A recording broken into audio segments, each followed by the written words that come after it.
Testing, testing. 1, 2, 3. This is the one and the only Wayward Traveler 777 coming to you live from the cyber waves and the airwaves, and we are here to do a little thing we like to call hashtag making games live. What is going on, my crew? We are about to do something crazy. We are about to get up with a man who is working on Gary's mods, and he might just maybe like to take a look at something we got going on. So let's see what happens. And why did it just take away his guest ability? Like it don't even show him there. Like what? Okay, click. No guest. Huh.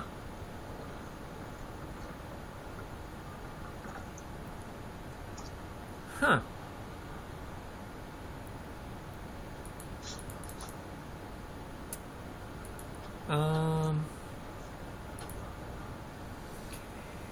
Alright. About to take a baseball bat to this stuff. Oh my god, are you kidding me? Come on, man.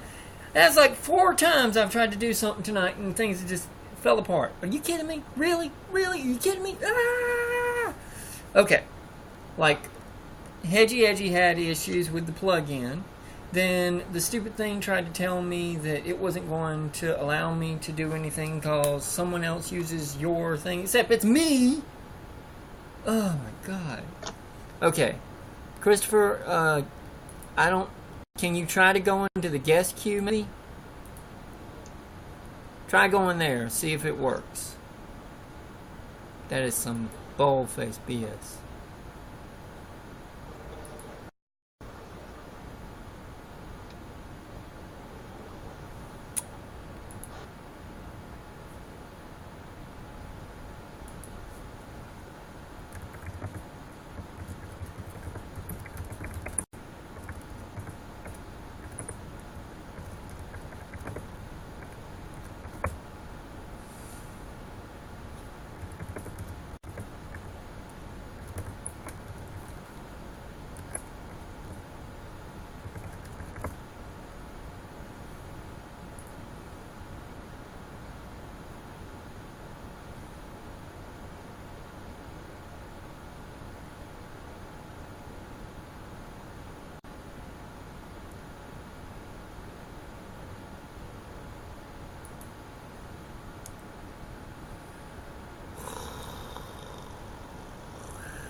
Stupid machines, I swear to God. Then my hands got trimmer tonight. Really? That's just awesome.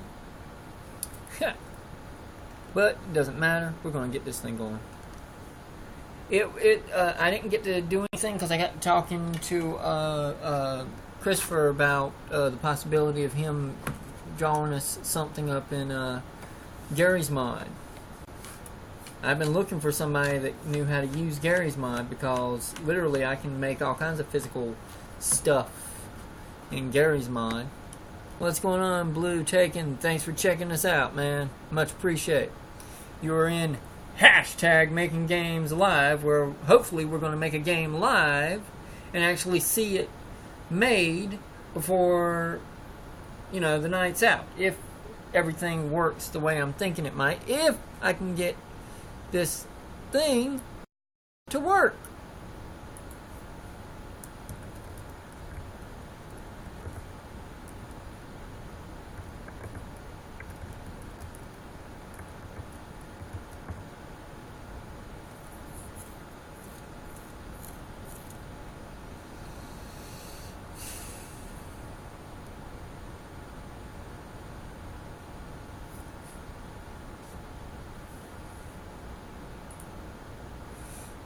Angelo, Bikini, what is going on? Gunny. Bacony. It's bacon! Okay, what is going on? Why will it not let me get... Okay, every time I click on Christopher, like y'all gotta see this crap. Y'all gotta see this crap. I mean, I know you can't, but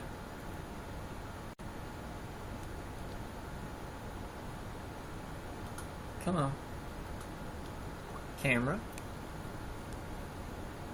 What do you mean? Unable to open app, go to storage and... See, this is why I am not meant to make games. I'm not meant to do anything. I'm just meant to live and die. That's all I'm supposed to do. Really? No, I'm dumb. See, the devil is not going to get me. No, it ain't happening. It ain't happening. Go to the storage. Go to the storage. How the heck? Oh, that's right. This is an old phone. It's got all kinds of stuff on it. There's not enough. 140 megabytes. Delete some files. Yeah, I'm working on that, you stupid piece of flip-flop. Shut up and let me stupid dang thing. What do you mean? What have I got video-wise in this? What is that? What? Oh, the tattletales. Oh, the tattletales. Oh, the tattletales. Wait, what? Okay.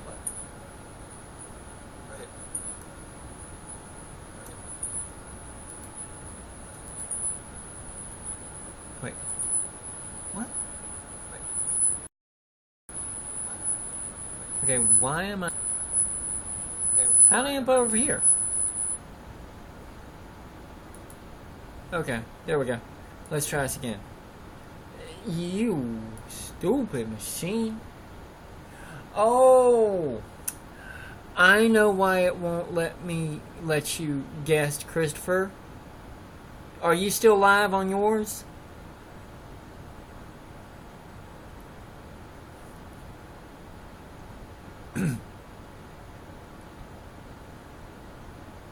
Yeah, as long as you are live, it won't let me guess you.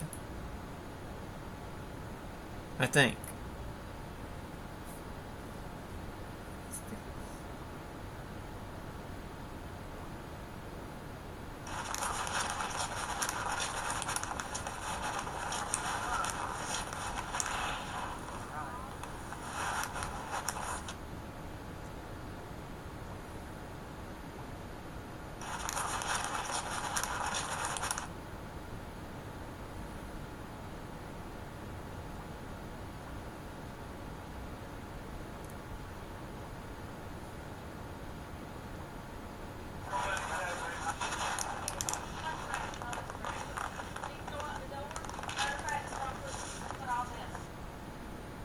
Why?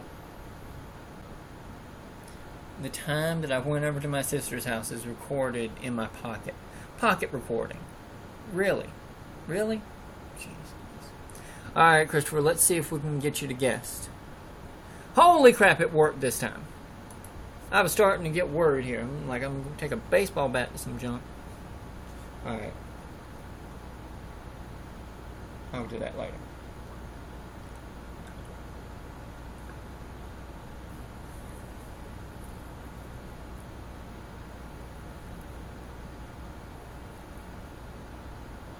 There we go.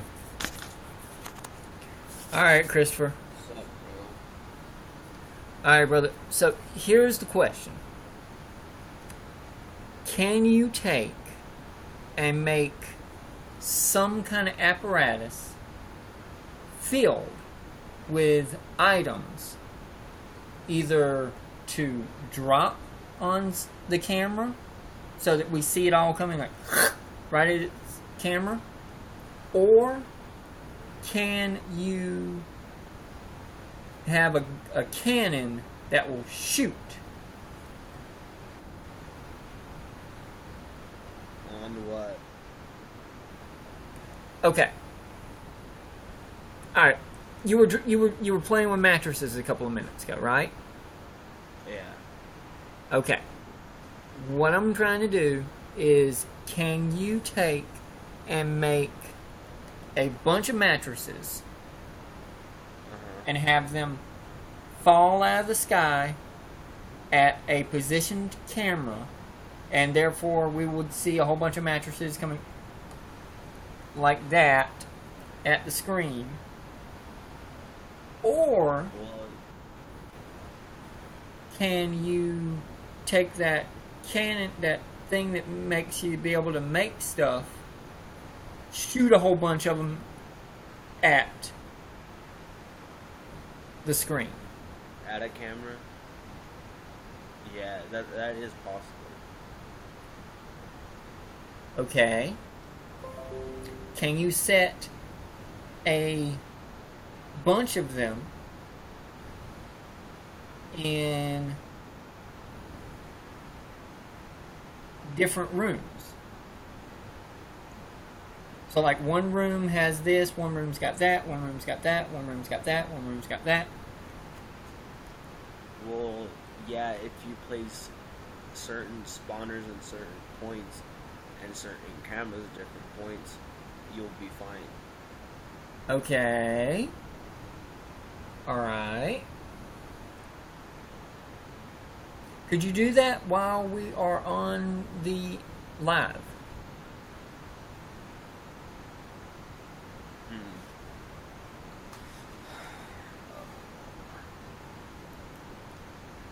Like, can you make pizzas? Can you make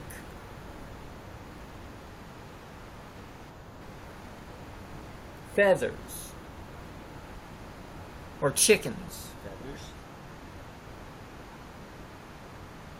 Or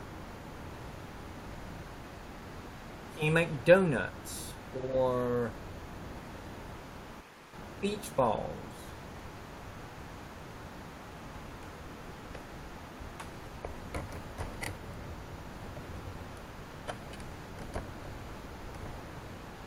I can't see your screen. All I can see is gray, by the way. Is that what I'm supposed to be seeing? No, let me see.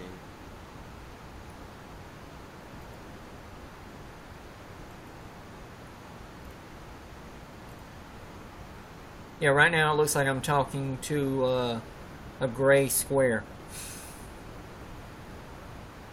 Hello, gray rectangle.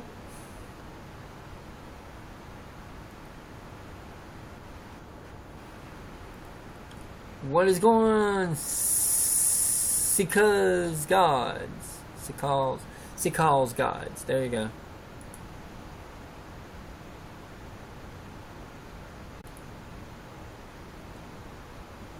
Silly question. Can you get closer to the microphone?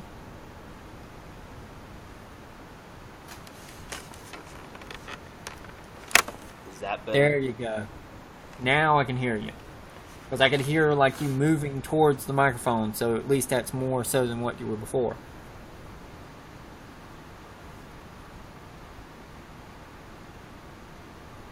Yeah. My headphones at. Oh, where the headphones go in this new laptop? Huh. I guess I should have looked at it more. Wait a minute. Microphone, headphone.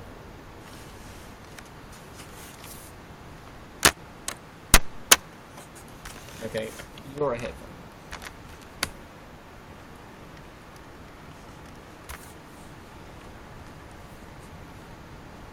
Okay, maybe I can hear you better now.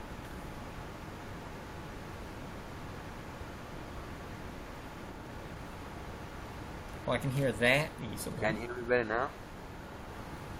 Okay, what'd you say? You can hear me better now, right? You're kind of staticky, but still better than you were before. I can hear your words now. What's going on, Nova Blaze 21? Thank you for coming in. Check out hashtag Making Games Live, where we are literally trying to work with Christopher C. in California, because it's the place you ought to be, to make a game live on the air that I've been working on for God knows. I think I made this game back in 96? 96. Yep.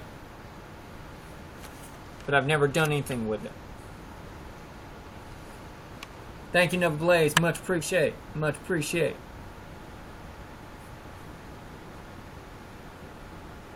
Much appreciated. Again, Nova.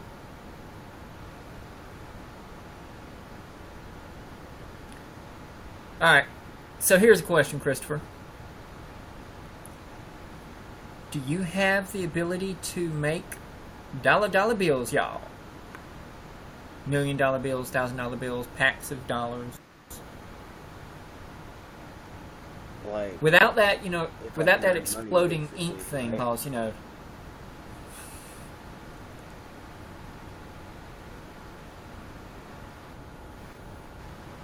I'm not asking you to counterfeit, mind you. Just video game counterfeit. Just, you know.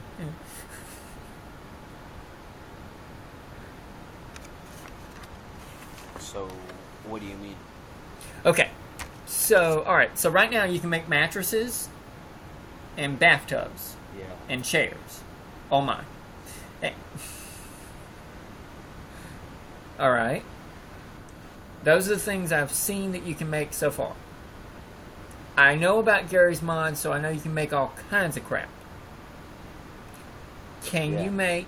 Is one of the things that they have in the mod ability the ability to make stacks of dollars or ones or huge stacks of money or suitcases full of money, or I get maybe you'd have to go with gold bricks or gold rocks. I don't know what is in your library of things that you can make thousands of. You could make stacks of money if you had the player model. Like, let's say okay, so you don't have that in your stuff. Yeah, I don't think do you have it, but the stats do you have dollar bill symbols or letters, and therefore you could be able to find in the you know, the like, can you make letters fall out of the sky and therefore a bunch of the dollar bill signs that, you know, the S with the lines through it, dollar symbols or coins? That's gonna hurt, but still, hell, thousands of dollars getting thrown at you gonna hurt. It's a video game. We don't care. We're not here for player safety.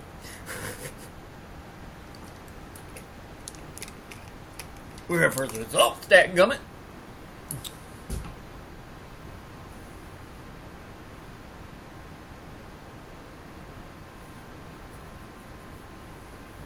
Danny, you still in here, brother? What happened? Oh, I was asking if my boy Danny T was in. Yep, Danny T's here. Or he's in his live video. Not sure. He's probably still live right now, knowing him. Alright. So, are you getting what I'm asking you to do?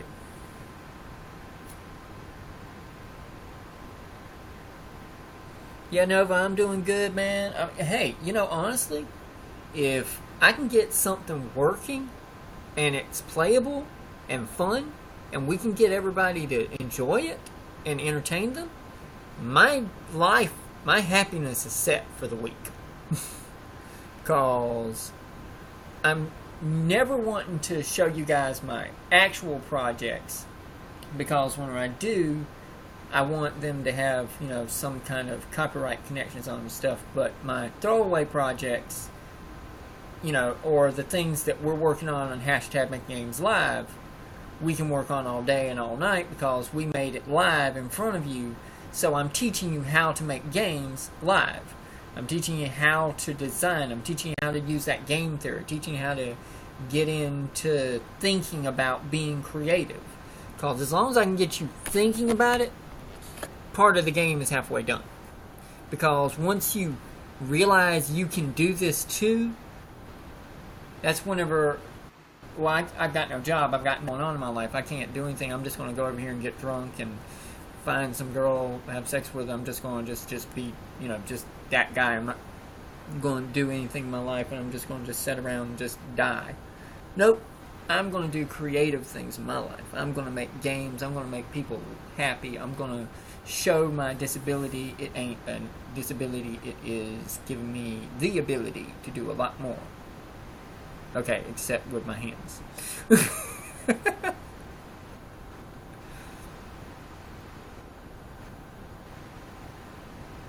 Okay.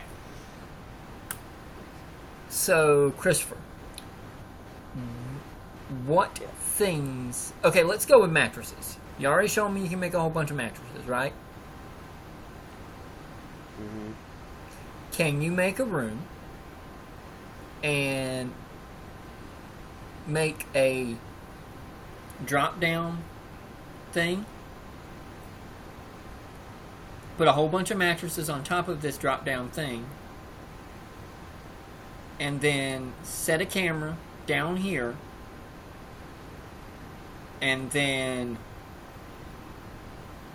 drop them mattresses on said camera.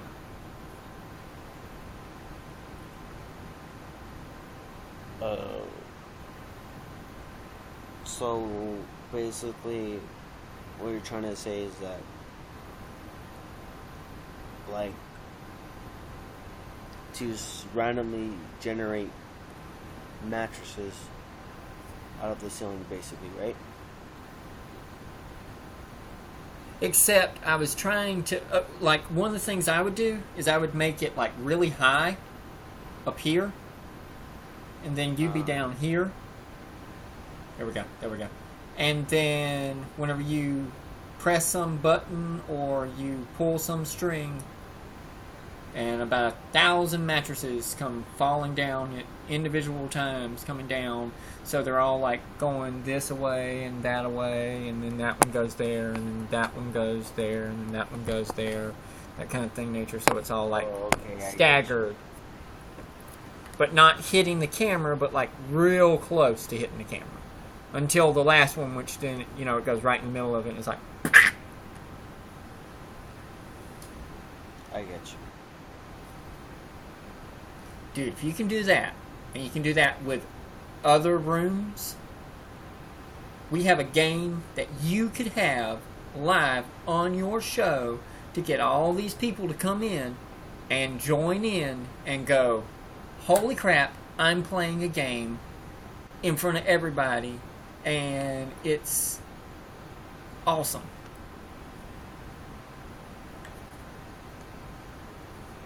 And I'll be the game show host. By voice. Because I want the big screen to have the stuff dropping on it.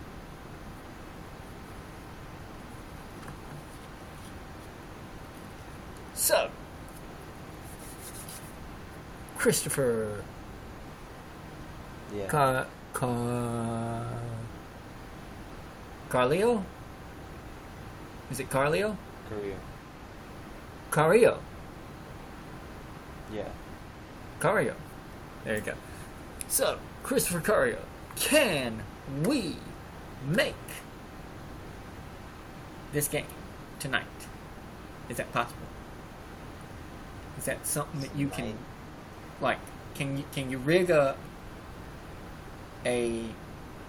lean-to type thing, like a wall here, and then a drop thing here, and a whole bunch of mattresses up on top of drop thing, and then mattresses drop? I probably wouldn't be able to do it today because, like, I have to school tomorrow. No, I was talking about, like, right now. Is it something you can't just do what you were just doing just then? Or does it take a long time? You can't just make a thing in the game? Or no? Oh, I see what you mean, like, right now? Yeah, like make a wall. Make it real quick. Make a wall. And then have a drop-down thing, or I don't know how you would do it. Or, you know what you could do? You could put a chain or a rope or something like that on a board. So the board would fall first, and what would happen is you would pull the chain this way, and whenever you did, it would, or crank it type deal thing, and the chain would pull the board off the top, and then when it pulled the board off the top, it would fall down first off. Then the mattresses would start falling, and then the chain would have the board would fall that way, and then the mattresses would come falling down.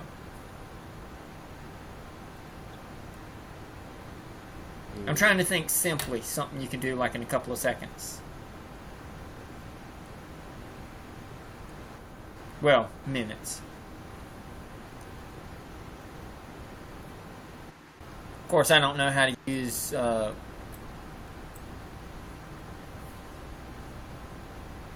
No, Cora, I do not. I'm not asking you anything. Did y'all hear her just then? Or am I the only one that heard? I think you're the only one that heard. Yeah. Okay, I'm the only one that heard her. Okay. Every so often she listens very carefully to what I say, and I'm like, honey, I'm not calling on you, but you're doing an awesome job. And she says, well, thank you. I'm like, I think I've taught her well. I've only had 2 days with her, so. I literally just got this laptop on Saturday night. On free comic book day. Okay. Yeah. And I said that I was done with it. My computer keeps turning off. I have to get something different. So I got this, and it's got Windows 10 in it. So I'm sitting here trying to figure out how to use this junk, because I'm so used to using like just regular Windows. Like I thought I was being all smart when I was working on Windows 7.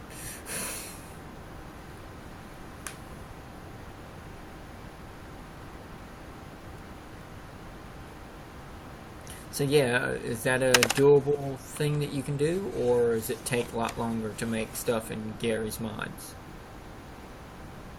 Yeah. Well, it shouldn't take too long. I was thinking all you have to do is just make a wall, and then like a board up there, and then pull it, and then stuff off. And if you could, can you make a couple of them, like 3 or 4 of them, like that, and put whatever the hell you want to put on top of it? Put a whole bunch of pizzas, put puppies, put, I don't know, stuffed Barney dinosaurs.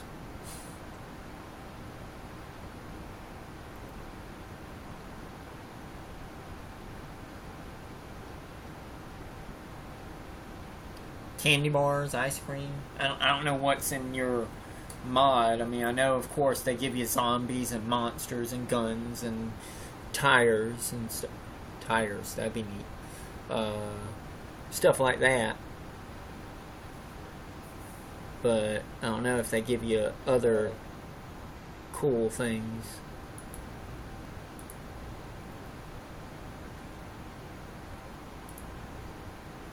What is going on, Lamo?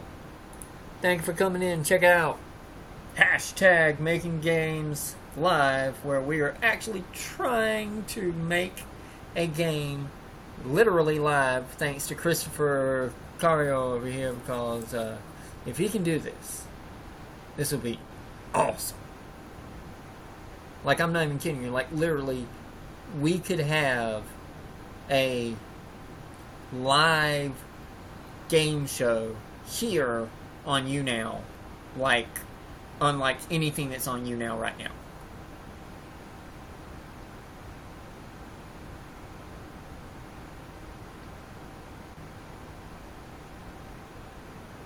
Wait a minute.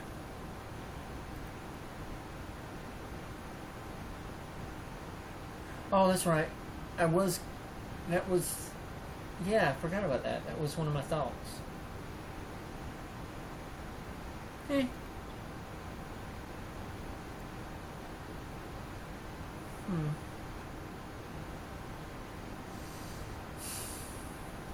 I can still do it though.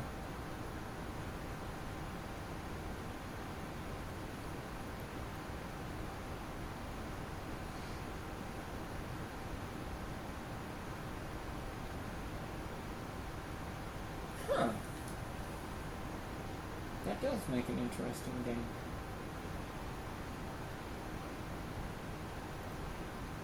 And that's pretty simplistic too.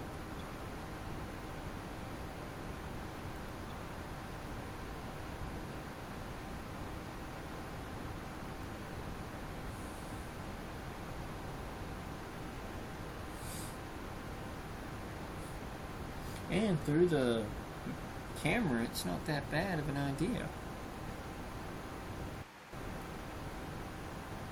Huh.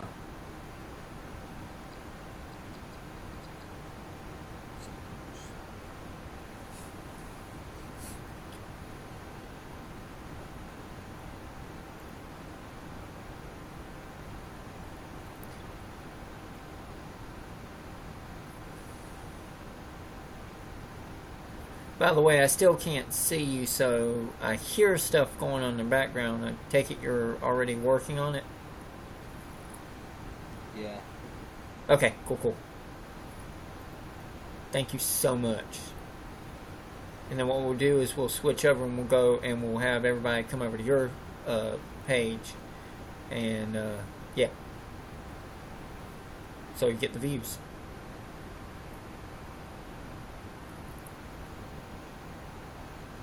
Least I can do for you.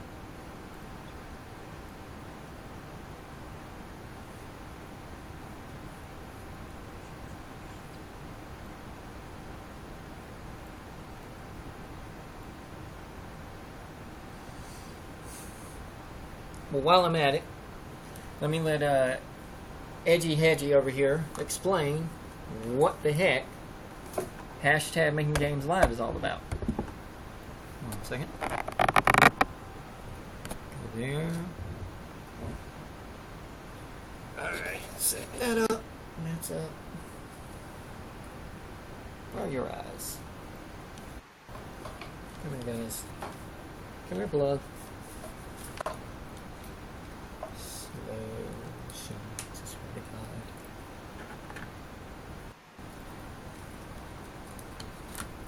hard. 1, 2. Ready? Turn that up.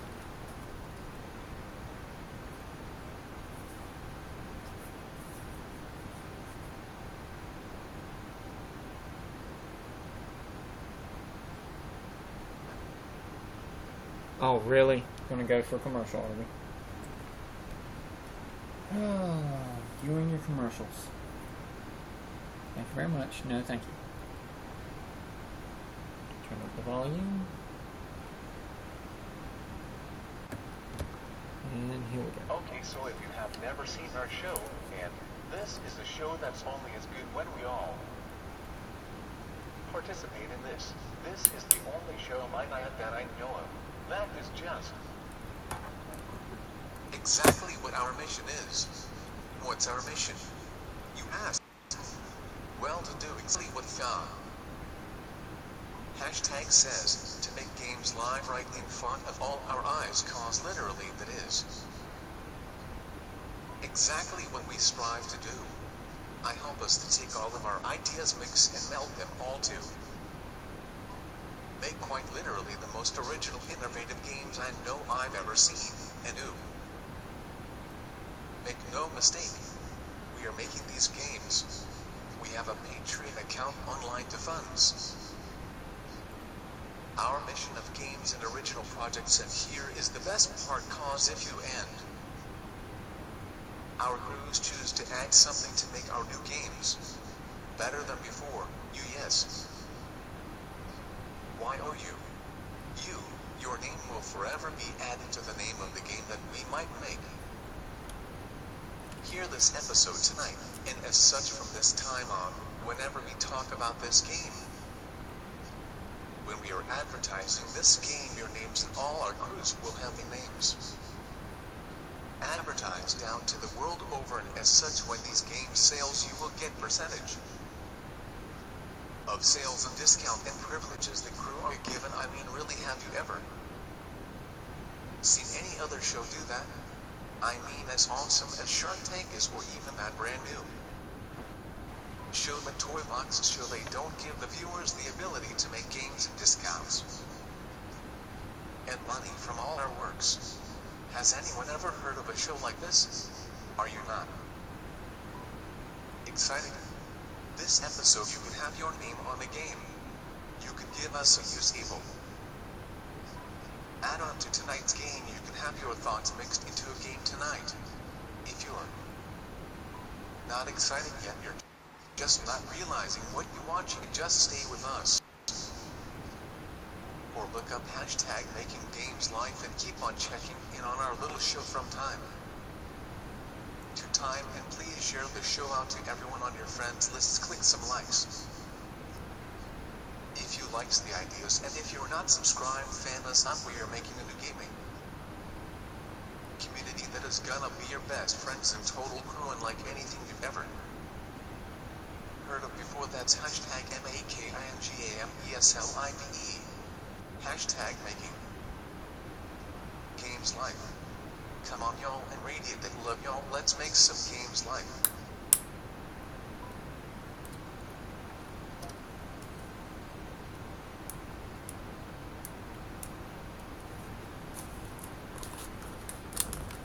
Thank you so much, Edgy Hedgy. That's my steam shrubbery, y'all. Check him out, ain't he lovely? Him and his little shrubbery mustache. He is the shrubberish with the mustache. That's my boy. That's my steam shrub. Alright. Oh, I can finally see the screen, so Christopher, you are doing awesome. Wait, oh. Let me go back so I can see the screen better. Get me some visuals, some sparkles, some glow, some attention grabbing eye candy.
What is going on, you Sultan?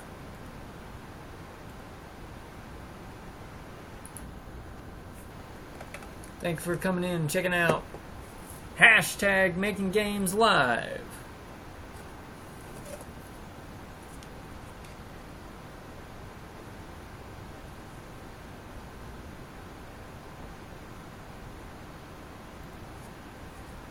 Well, this is Gary's Mod, and this awesomeness that is Christopher Cario, and he is currently doing a idea that I've had since gosh knows the night, in which I created a game show. And if he gets this thing rolling, we might reproduce it out of just idea and into something that is an actual playable thing.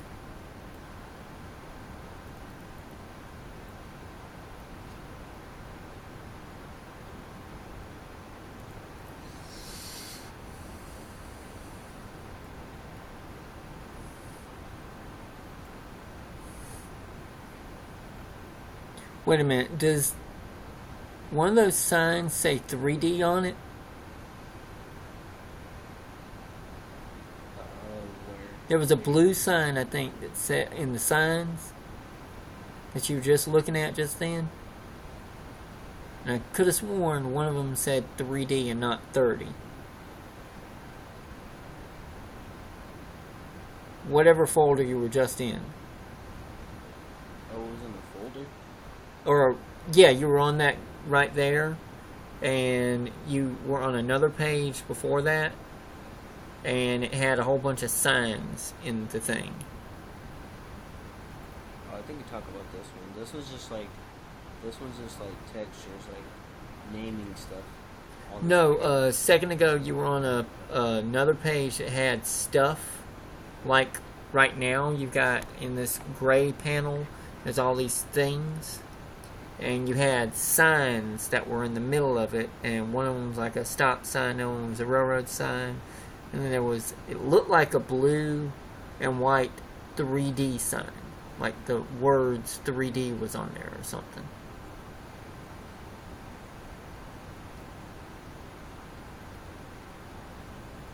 You had it on just a couple of seconds ago. There you go. Does that say 3D? Oh, this is 30. Or does it just say 30? Yeah, Huh? This is 30. So it's 30? This is 30. Yeah. That would have been awesome. Whole bunch of signs saying 3D coming down. It's like, it's 3D! Oh, dang. Yeah.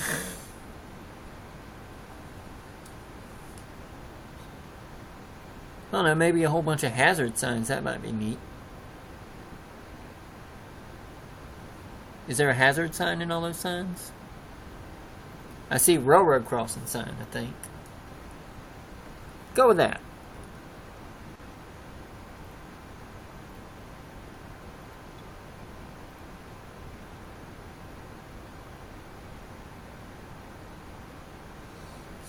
Like just anything you can think of that would look really good falling.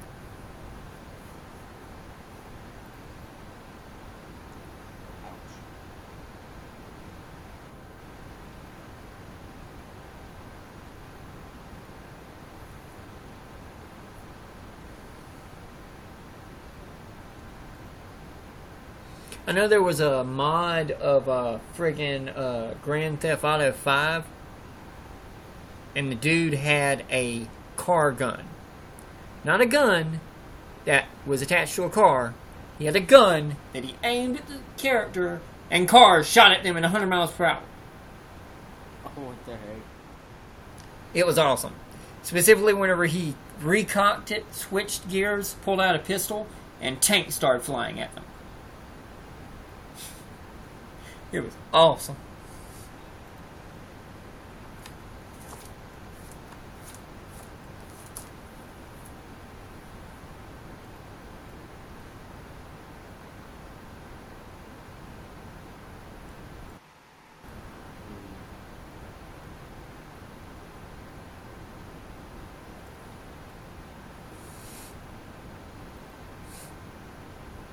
See now, what I would do is I would take those signs and I'd put them over on the other side and have them drop at one time. And then, so right now you got, are those babies? Those are dolls, just straight up dolls. Those are baby dolls. Okay, that is not creepy at all. Annabelle! No! Scene from dude, do you remember Dead Silent or Dead Silence? Dead Silence. I think I do. Dude, that is the sexiest horror movie. Just, I mean, like, it's just so like, just like, oh my god, that movie truly scared the flip flop out of you. You did not see it coming. You didn't know where it was going, and you're like, you found a original story. Like, that's real. That's a real, like, whenever I went and saw, not in theaters, but whenever I went to a friend's house and we watched friggin' Jeepers Creepers for the first time, I was like, somebody made an original freaking movie.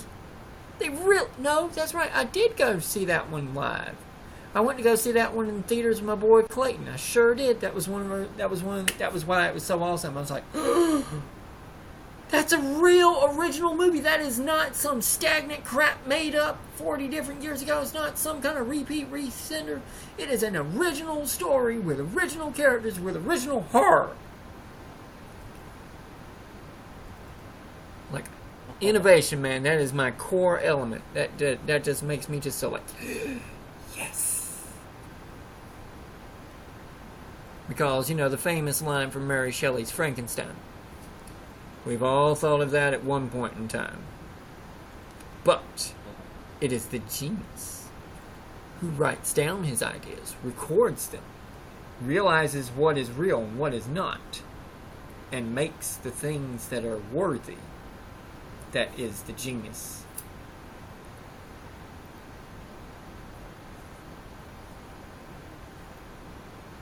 Now, our motto on #MakingGamesLive is that we never regenerate.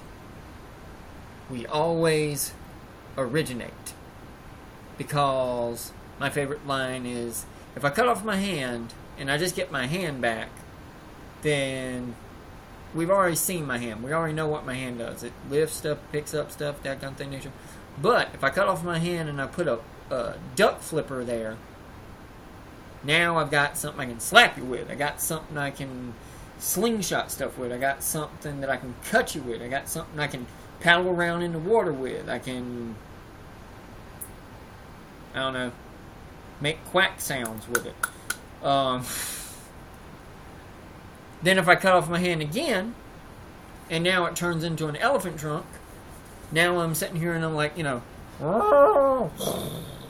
I can suck up water and I can shoot it at you, or I can slap you upside the head with a whip of an elephant trunk, or maybe I can eat peanuts.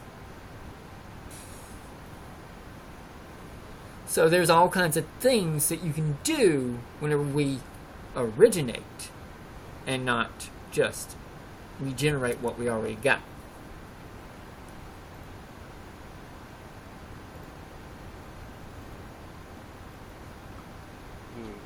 I need to look up something real quick. Go for it, man. Hey, you're doing more than anybody else has done in about 2 months' time. Okay. Like, I'm not even kidding you. Like, I have asked this question to many other people that do this stuff, like, all day, all the time, and they're like, yeah, I ain't got time for that. I'm like, oh, okay. Cool. Appreciate it.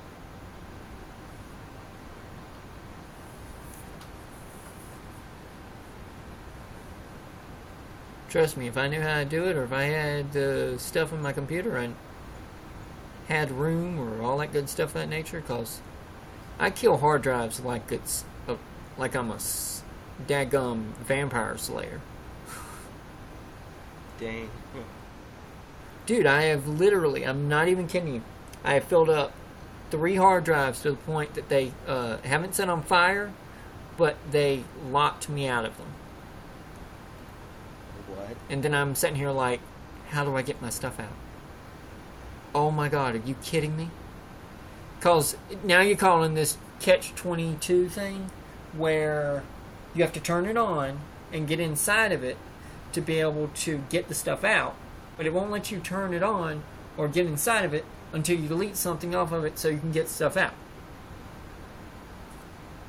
What the heck? I'm just sitting there, I'm like,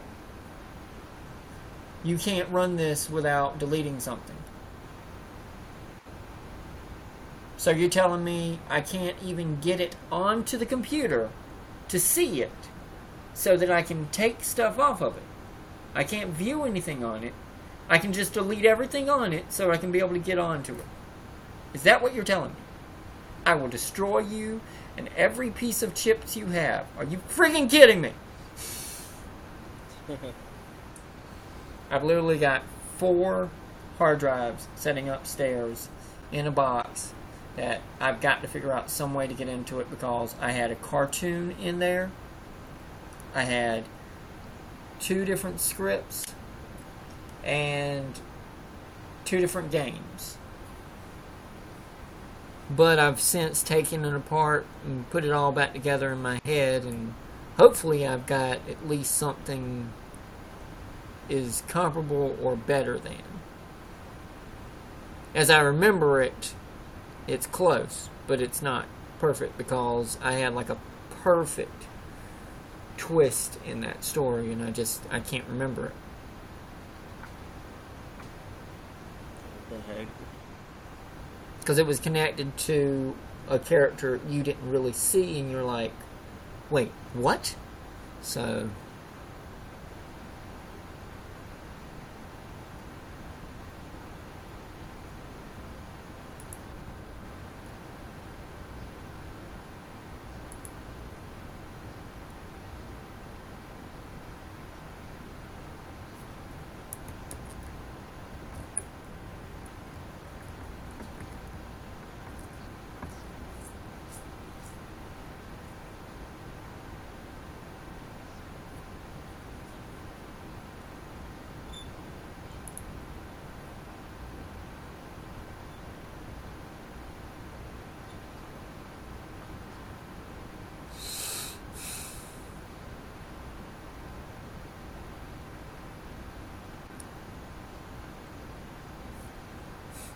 While you're doing that, let me show them what we were doing a couple of minutes beforehand. Let's see. Wait. This one on yet? Are you friggin' kidding? Too many wires. Too many wires, 2 little things. Come on, get out. There we go. Lock, move, close. No, I'm not bringing the SIM card into this thing again.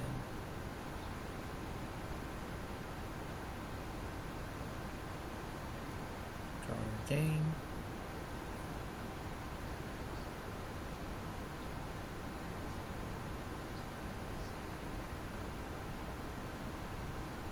Wait, what? Wait, you won't flip over? Oh, there must be something in the game. It won't let you flip.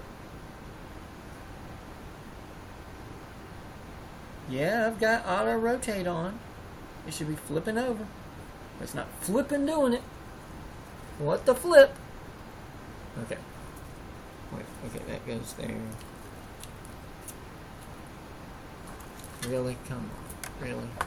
There we go. Over here.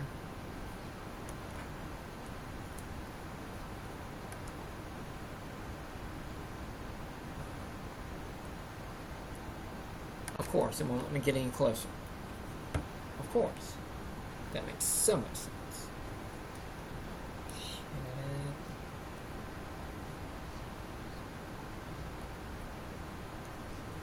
Yes, I know you want to be charged up too. Shut up. Inanimate objects controlling me, ruling me, telling me what it needs to do. If I don't get in my world, I'll destroy you, inanimate objects. Okay. Here we go. So this is an app that you can get on the App Store called Draw Your Game. And literally,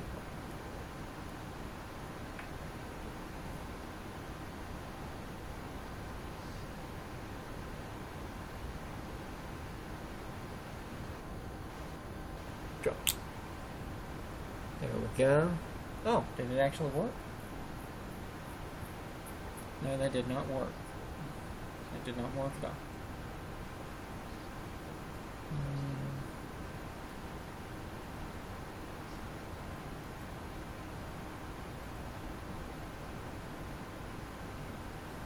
Oh, okay. It was more simpler than I thought. I was over the I was hoping. That's what I was kind of thinking it would be because of the logistics of everything. That's what I was trying to do. I was trying to make it as simple as could be.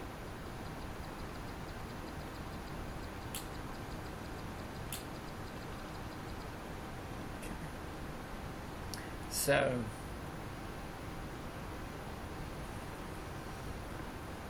Let's see, can I do it this way?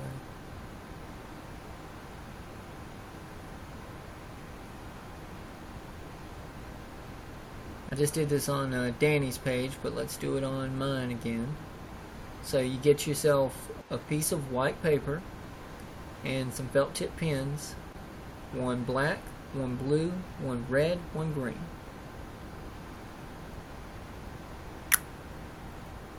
You draw the ground and walls in black, so that's where you're going to be jumping on and walking on. That's your safe area. You draw anything that you're wanting to move or bounce, move and make a physical item in blue. Any place you want to bounce on or jump on, and it bounces like a rubber ball type deal thing. Like when you jump on it, you become like a rubber ball bouncing. Like the green stuff is made of flubber. Let's go with that. The red stuff is like electricity, and anything that touches it will be destroyed. But it takes a couple of seconds for blue things to be destroyed. They go from blue to darkened out black, and then they disappear. So you have like a little bit of time.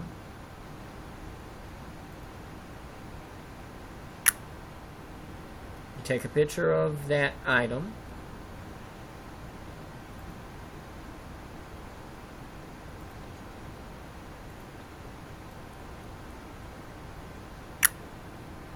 You position the character in the game. You're able to play the game. And then you're able to share the game to everybody out that plays Draw My Game. Draw Your Game app.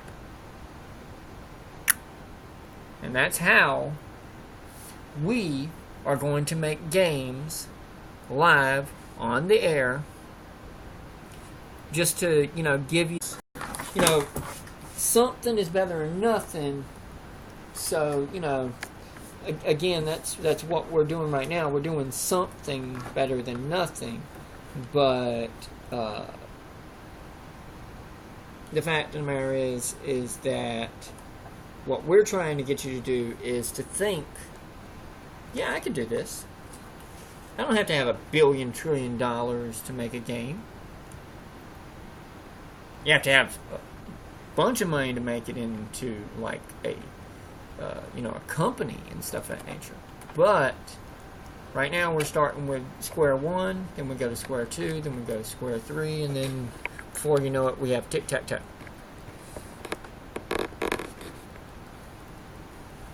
And tic-tac-toe is a game.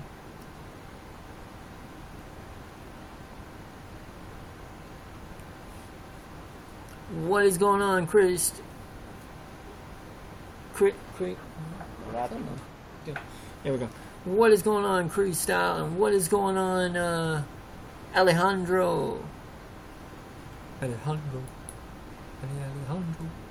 That sounds like a song. I know that. Wait, no, that's... No, that's, Stereo. Dun, dun. Stereo. Canto. Stereo. Dun, dun. Stereo, canto, stereo. Stereo. If anybody watches American Dad, you'll get that reference and you'll just be laughing your butt off, because that's just an awesome character.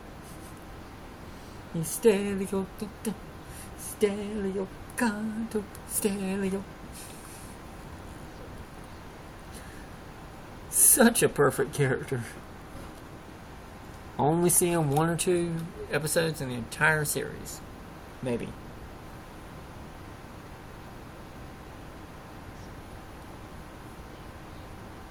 Oh, Danny, I haven't gotten to get it working yet. Every time I try to do it, I get that dark screen. Let me see. Oh, I haven't tried the new one. That's right. You sent me a new one. Let me see. Wait, what? What? What? It was right there. What do you mean, stupid machines? I swear to God. I swear I can't stand a machine. But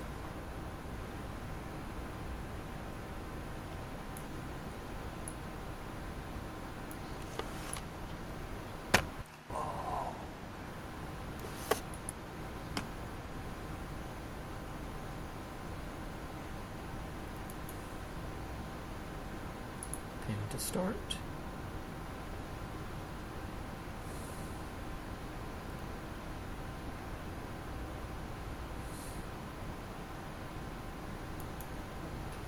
To start. Wait, unpin from start. Where's... Oh, it's there. Duh. I have a go live button? What? I have a go live button. Pin to start. Wait, no. Pin... Wait, what? Wait, hold on. Okay, go back over here. No, no, no. Ah, stupid machines. There we go. Now, how do I can't pin to start? Okay. Can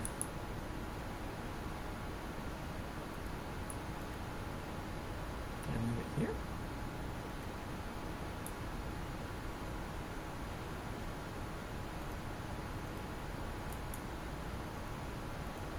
Huh.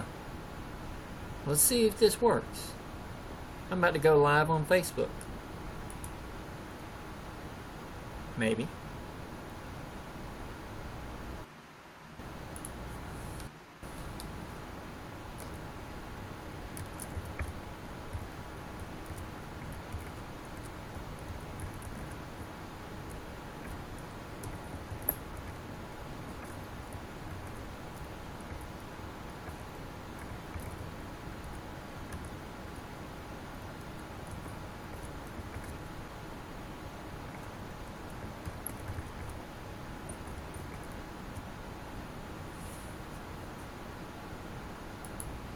Let's see if that works.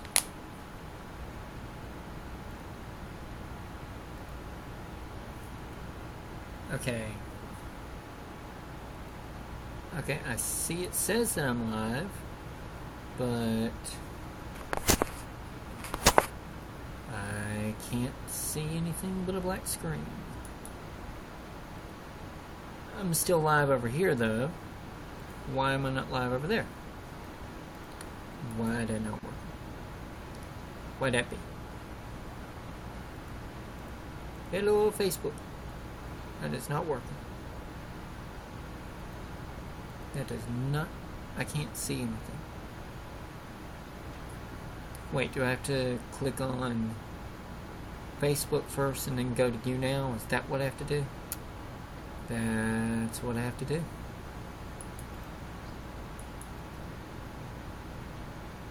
Yeah, it won't let me even make a... I don't think I'm live. It says I'm live. I don't think I'm live. I will see later on.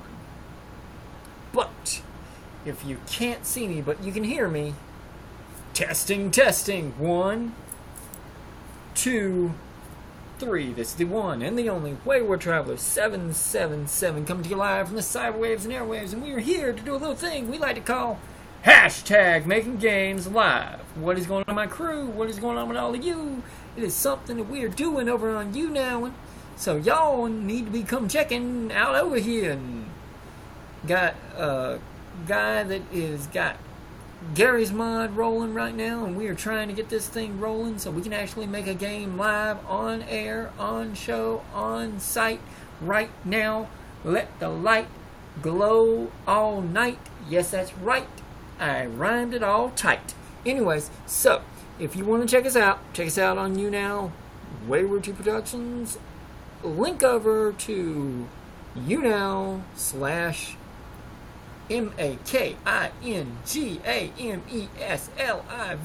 That is Making Games Live.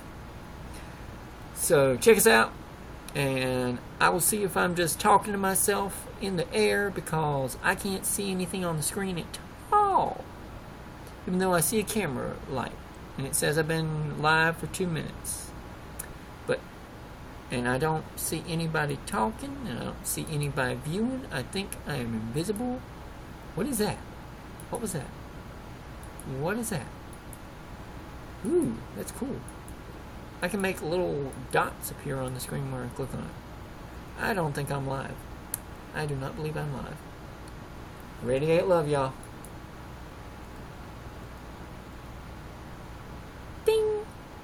That was kind of neat.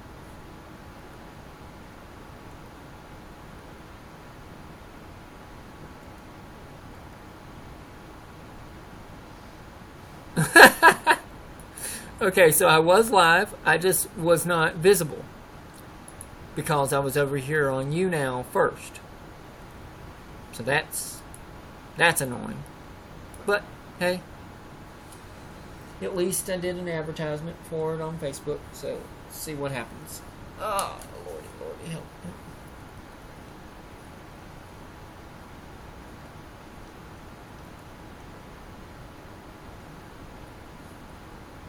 Oh, Chris, I should have gotten you to give me your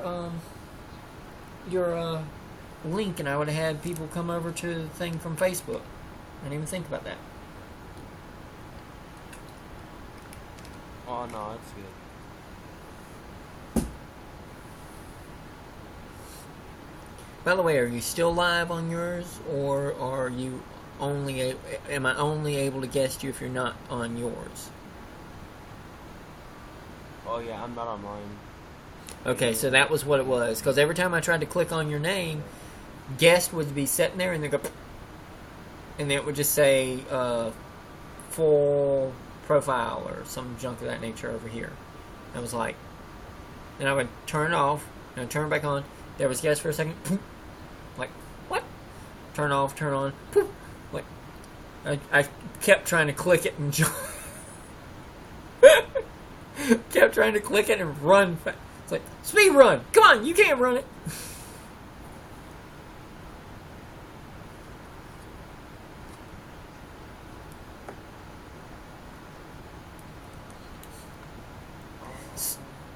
So do you go on Steam or Xbox Live or PlayStation Network or any of that stuff? I go on Steam and Xbox. Okay, cool. Have you played the Magic Circle yet? No. If you want to blow up YouNow, get that show on there. I mean, play that game on live. You will literally blow up. I'm going to do it soon. Wait a minute. Can I go on Steam on this thing? Yeah. I have a new computer. I might can actually do that. I might can actually do that. Oh my god. I am still looking up the Magic Circle. Geeking out over here. THEMAGICIRCLE.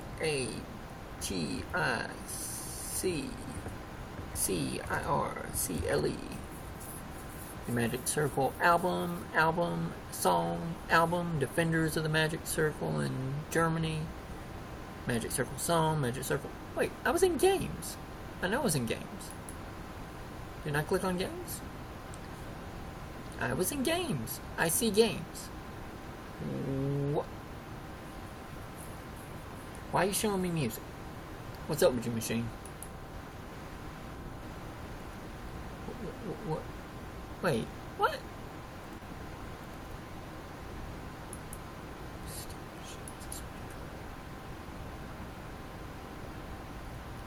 Games. Okay, let's try this again. The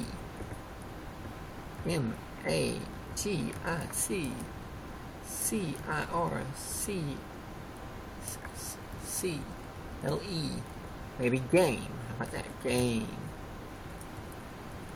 Why do you keep not finding an A? Every time I type A, I get G-M-E. Magic Circle. Game. Circle Game the song. Really? You are a machine that is driving me nuts. Nothing works. Nothing does as it's supposed to. Swear to God. Oh my God. Really? What is with you, stupid machine?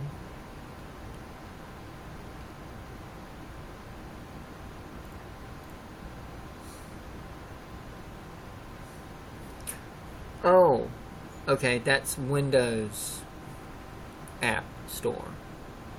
What about, is there a Steam store?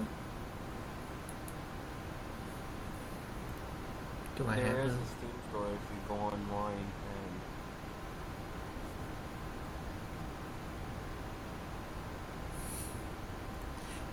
Yeah, I don't think it's in my fancy computer's stuff, so. But I do have Xbox Live, though. Can I play Xbox Live games? Or not Xbox Live games, but can I play Xbox? Yeah, I guess. Can I? Main thing, can I go on here using the Xbox thing, and can I play independent games on my laptop? Holy crap, it's got Fallout Shelter? I can play Fallout Shelter? I can play March of Empires? I can play Minecraft? Holy crap. yeah. That's interesting. What is this? OneNote? Soda Crush? Wow, this thing came with bells, whistles, and chickens I didn't even know existed.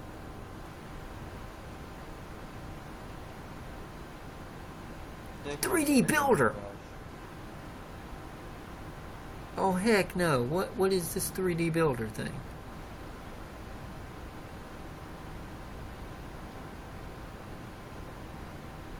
Huh. No, I better not start that right now, because if I do, something's going to happen. I'll get knocked off the live. No doubt. Knowing my luck, that's how it's all about.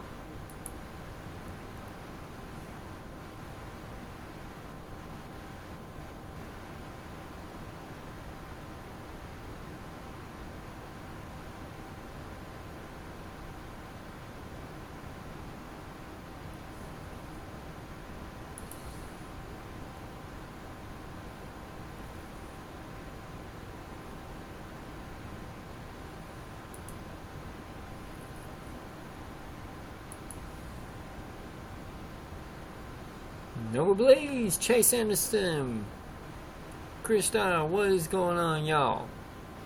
Thank you for checking out hashtag Making Games Live, where we are actually in the midst of trying to see if we can get something really live. Like live, like so live that it is literally being built as we sit here and, well, I speak. You just sit there and listen. But hey, we'll get something out of it, you know what I'm saying? Something gonna happen, and something gonna be cool. Oh, I forgot. I was supposed to be taking pictures of Danny's cat picture. Why? Because Danny created a game picture. Maybe. Hold on. Where's Danny at? There's Danny. Danny. And that'll do. Make that big.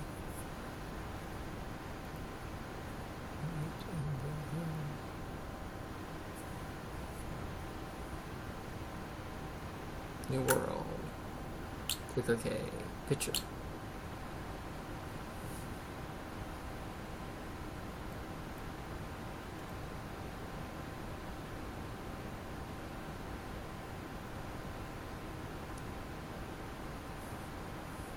Good. see what happens.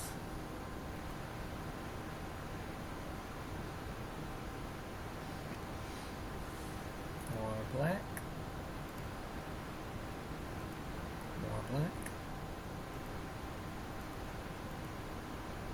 Board.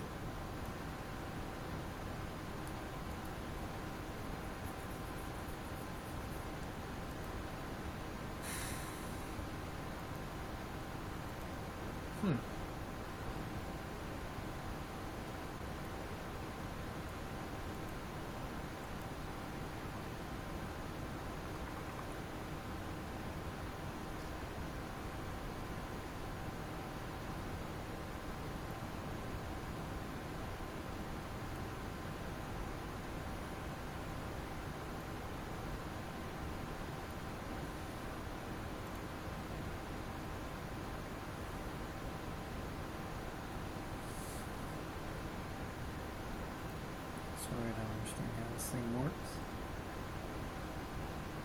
I'll be so glad when I can draw my own game in this thing. I gotta have 27 controllers in order to be able to... Damn, that's scary.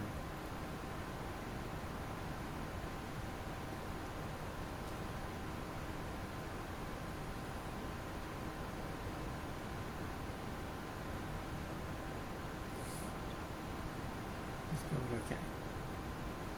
Let's see what happens.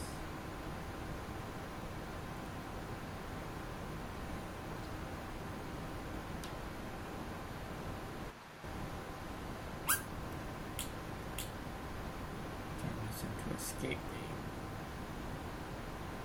Can't do it any other way. Unlock translate. Nope. Unlock vibrate. Oh, that'd be neat. Are you kidding me? I can put vibration in the game? Oh, that's awesome. So whenever it gets into an attack, then it would vibrate the thing, or I could make it vibrate whenever a monster's on the screen, maybe? Oh, that'd be cool. The ability to rotate the screen and make things drop gravity-wise? Are you kidding me? That's awesome! What is this? Yellow button.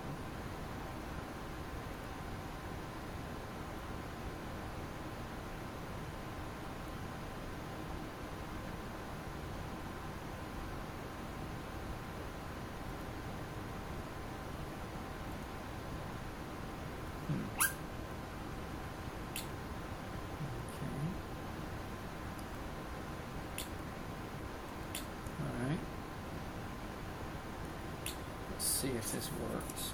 If it doesn't.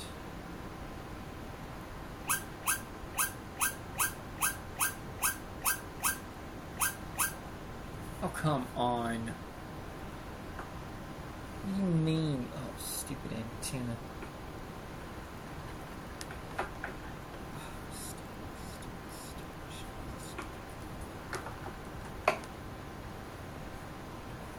Shut up. Yes, I know the wire is loose. Shut up. Shut up. You're shutting up. You're shut up and...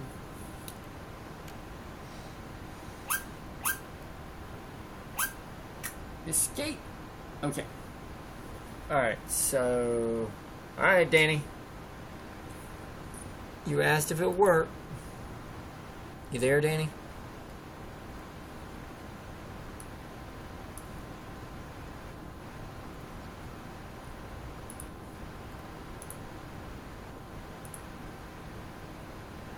Are you there, Danny?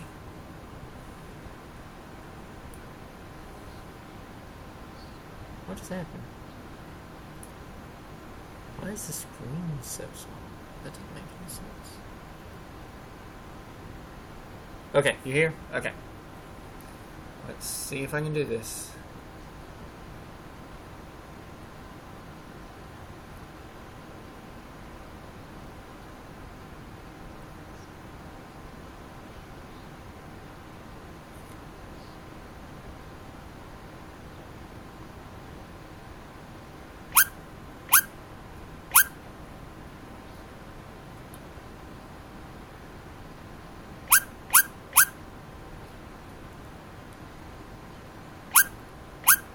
You can't see it, can you?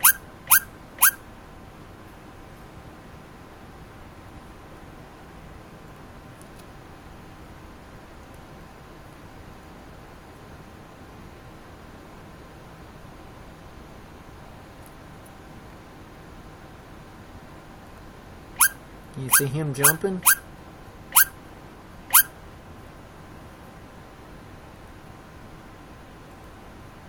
Oh, I got the brightness up too high. That's what's going on.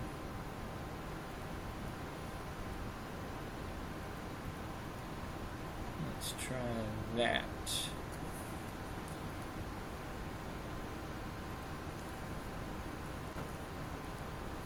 Okay. So that one makes him jump.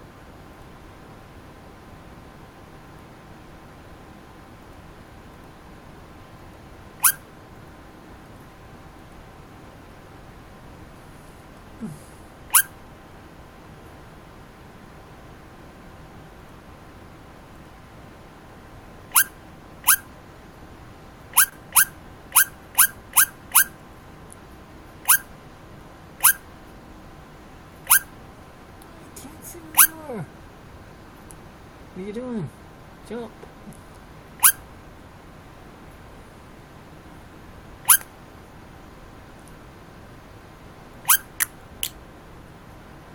What the? I didn't back out of it. Oh, did I? Oh, I beat it. Didn't even realize I beat it. There you go. See him? Here's your game, Danny.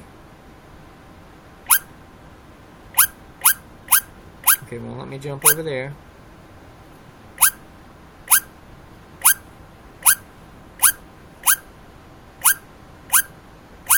Over there.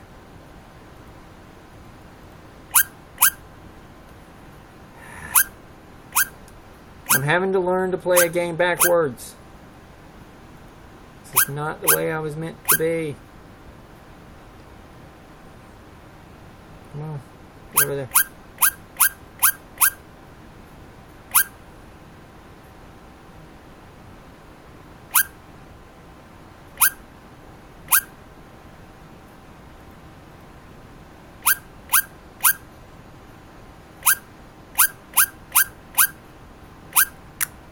There we go. So, there's that game.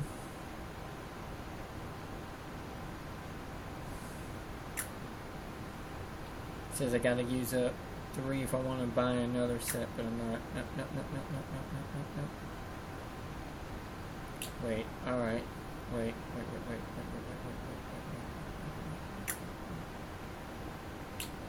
Okay. How do I...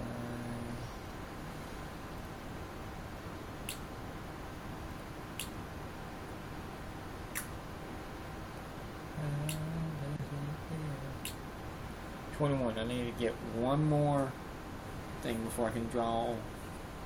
So, what I gotta do, play one more level. Low-Key Jackson, what is going on? Thanks for coming in and checking out. Hashtag Making Games Live, where we're literally trying to make a game live in front of your eyes with the help of the awesomeness that is Christopher Gario, using a program that is called Gary's Mod.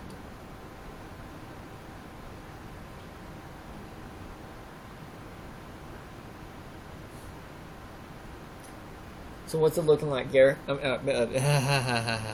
What's it looking like, Christopher? I have the idea, like, I have it here already set up, but they don't want to spawn us today. You don't want to own? Yeah, they don't want to spawn. Like, it's supposed to be every time you press the button, one spawns. Oh. And you can't just do the thing I was talking about where you put a whole bunch of them on top of a board and then pull something. Or maybe you have a remote control or a bomb. Can you do like remote control bombs? That would work.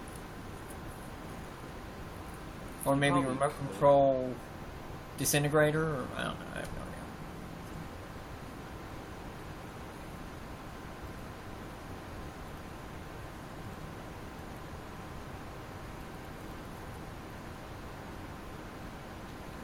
Huh.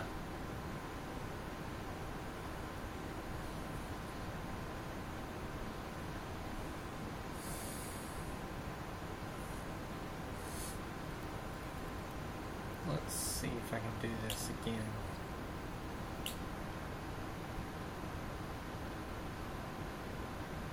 Nope. I'm not going to make it to that one. Let's try catalog.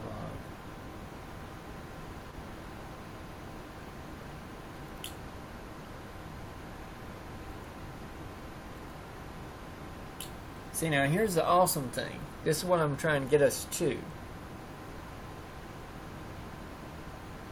we go. This right here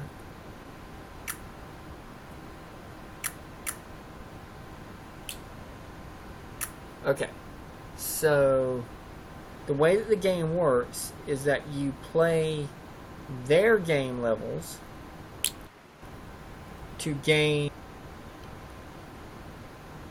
these things right here. See those joystick looking things right there? The blue and white joysticks. Those controls, that's like money in this game. So the more levels you beat, the more controls you get, and the more control you get to make new games. Wait, what? Oh, wow. So, okay, so what I can do is I can go and I can play theirs over here, or I can go over here and I can play games that other people have put on the system. So I'm going to go with easy. And I'm going to go over here. And all of these are levels that other players have made themselves.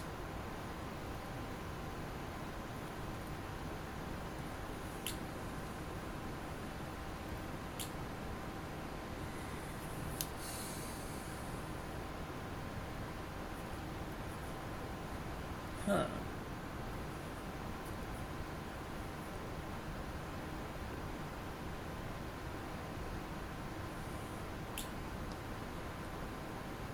Huh, that makes an idea.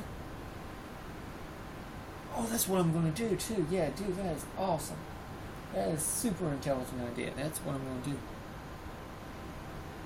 I'll set that up for tomorrow.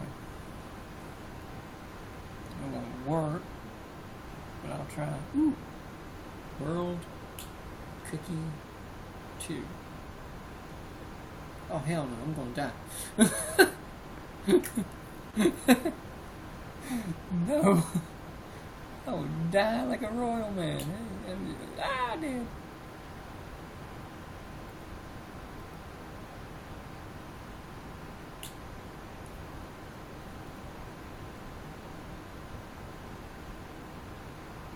Are you kidding me?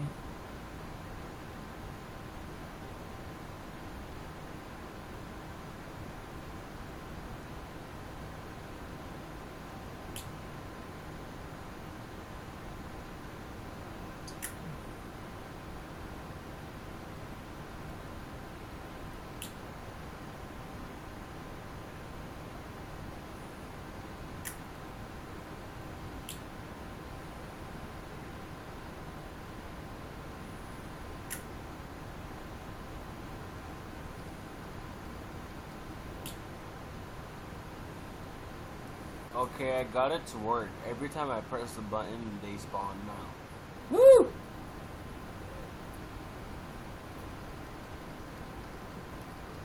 Oh, this might be a really good, what's that word called? Series. This might be a very good series for hashtag Making Games Live. Because, man, not only can we make games, but we can play other people's games too. It's going to be awesome.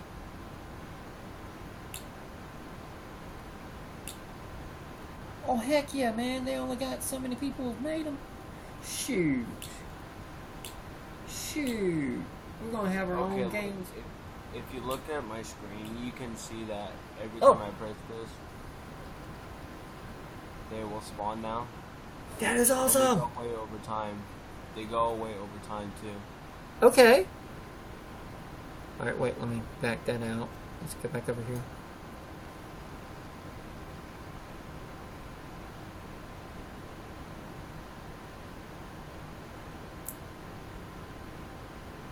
That is awesome, man.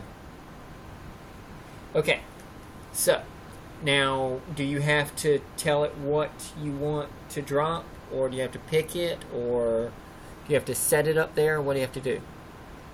Oh, what I have to do is, let's say you want this tire, right? Mm-hmm. I just use this wire mod to use it as a prop, and then I get this. Let's say I want it over here. Okay. Use it right there, and then go over here to wire right here. And that will stay right there. You can have them both. Now, can you set up individual buttons and have tires on one button, chickens on another button, mattresses on another button?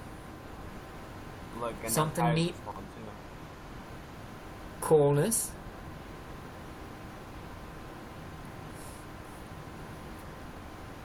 That is awesome. That is freaking awesome. See, that is something we can do. Okay, so can you set up individual buttons and have one button for tires, one button for hats, one button for chickens, one button for bananas? I don't know.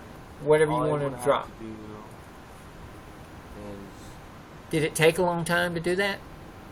It took me a long time to figure it out. To figure it out? Okay. Yeah. Can you make the ceiling higher, or can you set it outside, or you have to... Oh, this is just a random ceiling inside this building. Okay. Okay, so here's what I want you to do. If you're able to do this. Can you make a set of buttons, just the round buttons that you got right now, but make them in this consignment? Okay, hold on.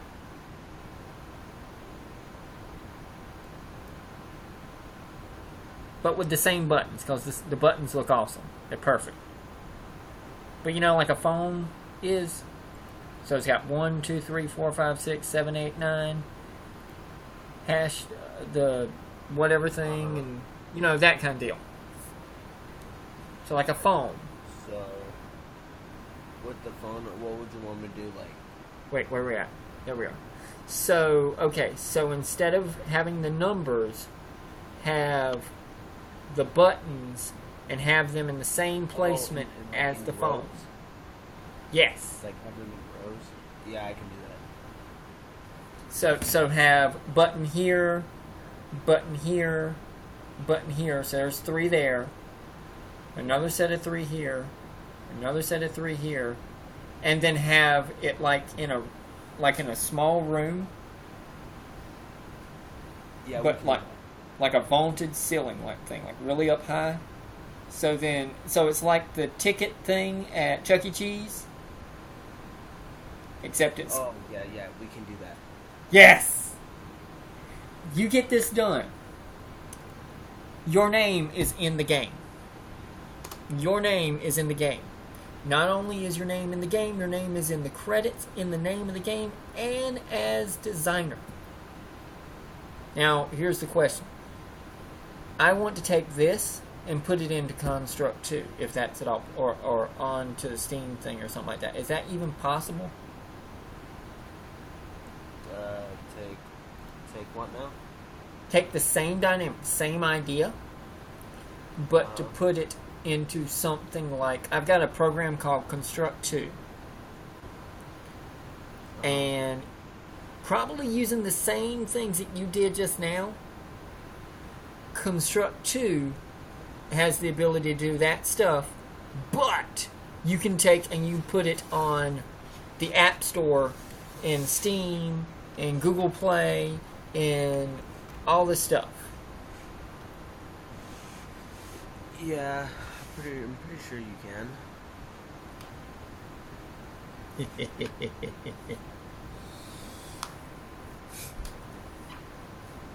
Alright, so just so the spawning ability. Yes. Can you set all of the wire settings above you? What's going on, Muhammad? Can you set all of them above you in the same spot? And then whenever you drop the button, you press the button, then whatever of the different things, so like tires can fall from the same place, the hats can fall from the same place, chickens can fall from the same place, that kind of thing nature.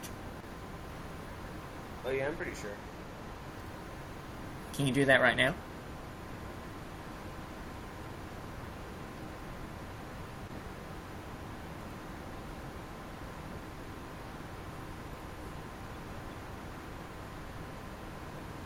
Awesome.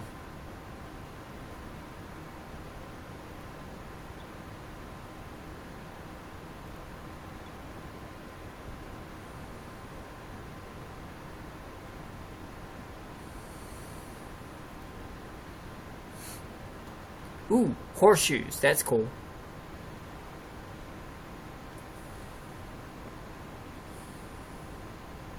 The funnier the thing, or the... You got pillows in there? Pillows. I don't know. I'm just trying to think. Marshmallows.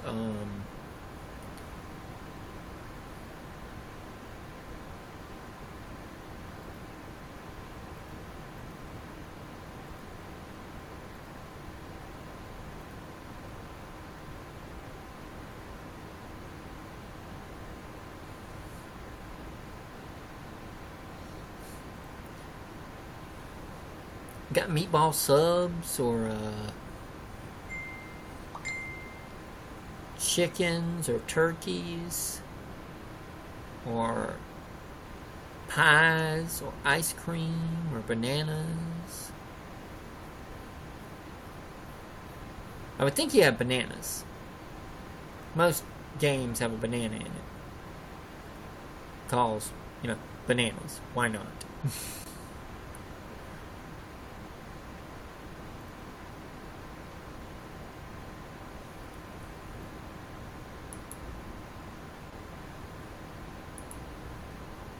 Indeed! What is going on, Indy? My brother from another mother.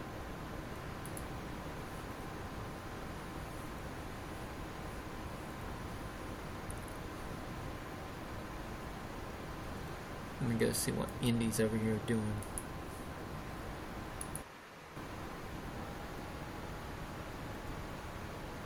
Gotta love having this new laptop and it doesn't sit here and try to glitch on me because I'm doing something.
You said you want them at the same place, right?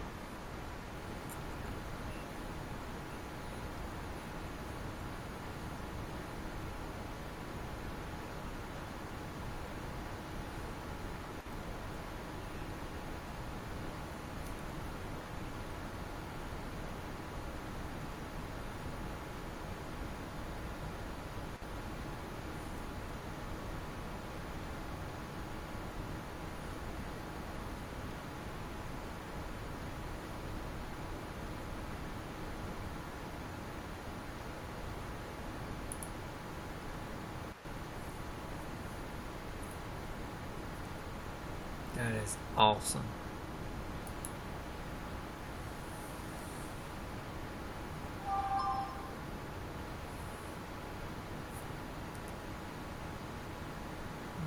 Mm-hmm. 82%. 80%. Right, I'm done. Awesome.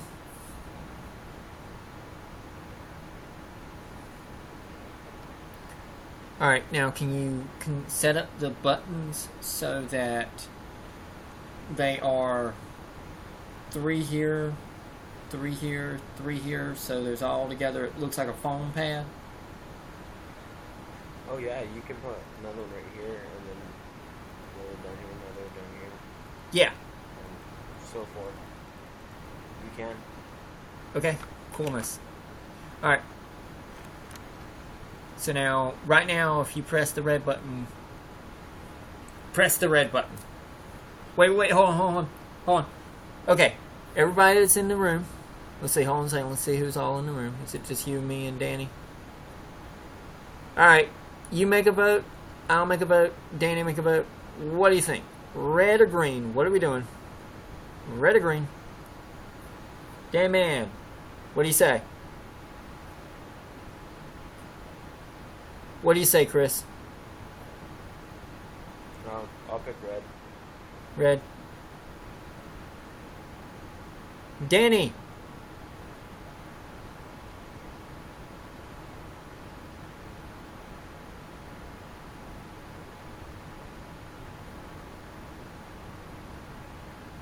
Hold on a sec. Let's try this. Can I do this? No, I can't. Do me a favor. Invite a whole bunch of people to the thing and let's see what they pick. It won't let me invite anybody, undoubtedly.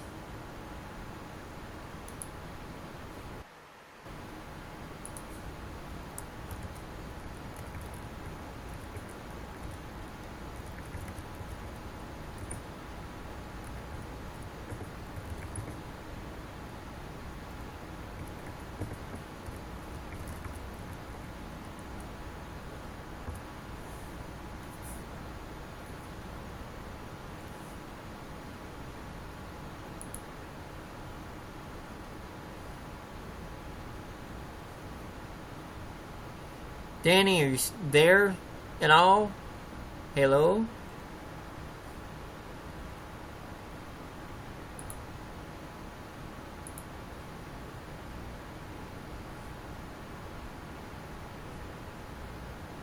Hey, tell you what. Can you set up some more buttons with some more stuff while you're at it? And set up the buttons in the 3-way thing and put different colors on them? Yeah. Alright, Danny. We got a red and a green button. Which button would you press?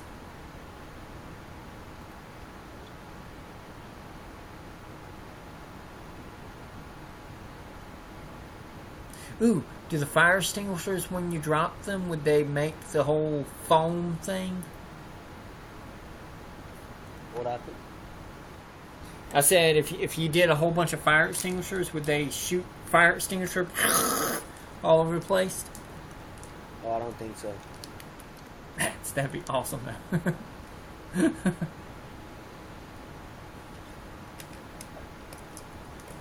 How about you guys? Did you find any bananas in there or no? I'm pretty sure there's some.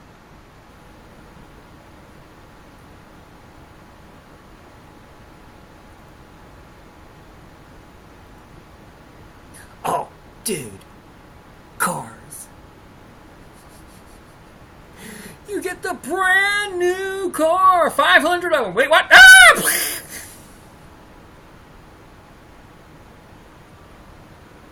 You know what? I'm actually gonna try it real quick. Oh my god, that'd be so cool.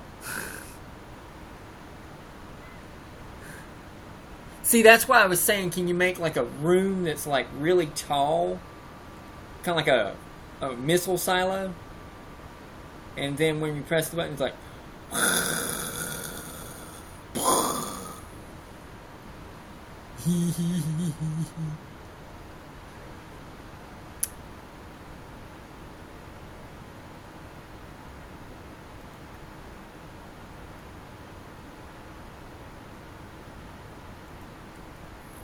Tell you what, make them like remote control cars.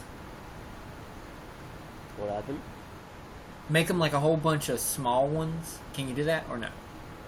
Is it only going to be one at a time, or can you make them like staggered and have like one fall here, one fall there, that kind of thing? Nature. Yeah, basically. Like, can you make it rain cars when you press the button? That's the big deal. If you spam it. Okay.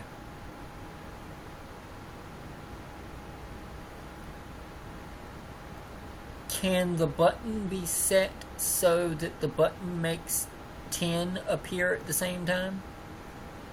Makes what? Like 10. I come up with a random number. I don't think so, because there's a slight delay in it. Okay, so you can't have like one here, one here, one here, one here, and then when you press the button, all 10 of them fall.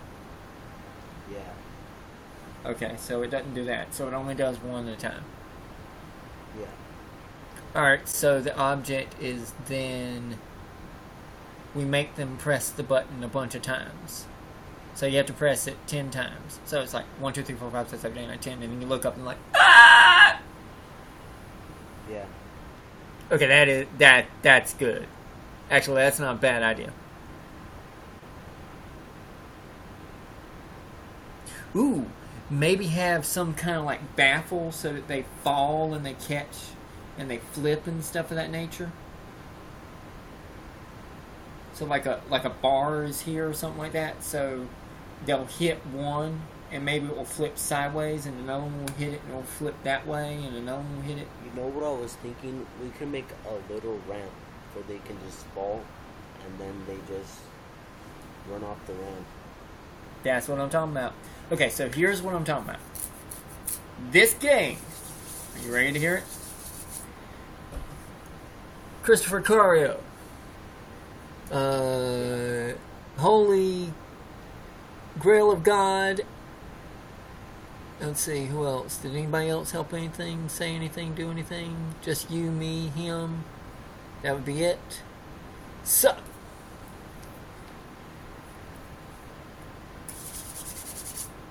this game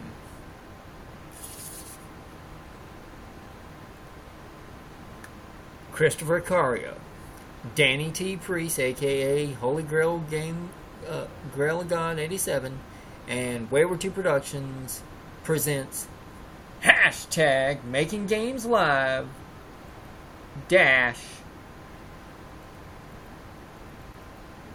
What's in that blast cannon? The premise of the game is there are 9, there's a foam pad sitting in front of you. And you have your controller, you have your, the number key on the computer. But I debate on not everybody has their numbers the right way. But I could be wrong. Is a number pad the same way on every computer? Yeah, I'm pretty sure. But I know there are some keyboards that don't have a number pad on them. They have their numbers in a line, above. So I said phone, everybody knows what's on a phone. So, we set the numbers in the setup of numbers. So 1, 2, 3, 4, 5, 6, 7, 8, 9. Star, 0, pound. But now here's the fun part. You don't give them the star and the pound. You leave them alone. So it's just 1, 2, 3, 4, 5, 6, 7, 8, 9, 10, 9, and then 0. If anyone ever says star or pound, then there's secret stuff that's hidden too. But they have to have the smarts to say it.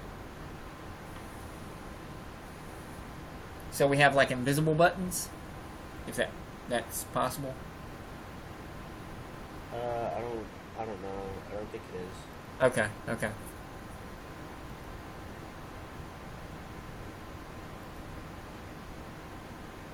Oh, I know what. Make them like square buttons on the side. Just in between the 0 and the thing. And tell you what, just... yeah, there you go.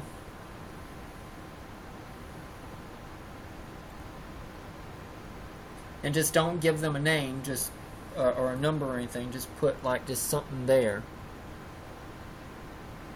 I put switches. There you go. There you go. All right. So, Danny. Okay. Do you have them set up with things connected to them yet? Oh no, not yet. Okay. Black out your screen for a couple seconds, and then put all of the doohickeys into the doohickeys.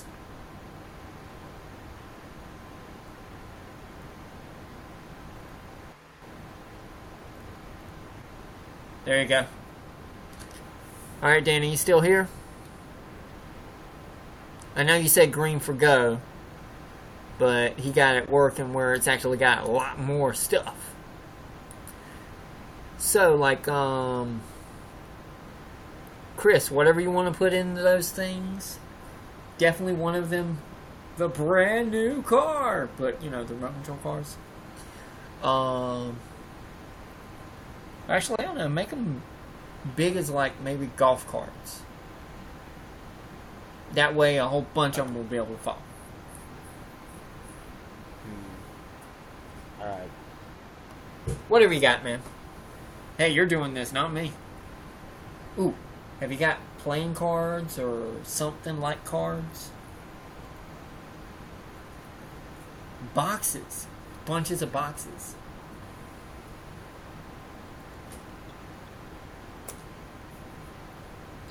I don't know what all things you got in that thing. I know I saw signs. I saw mattresses, chairs. Do you have sinks? Sinks? Yeah, you know, like the kitchen sink, but Yeah. Oh, no. Make it the bathtub, just make it small. So, and it's like, and you got everything but the kitchen sink, but we're at kitchen sink, so we're just going to drop bathtubs. So, like, what? Ah!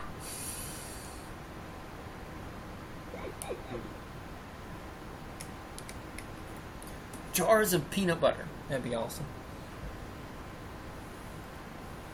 Jugs of gasoline. Bushes.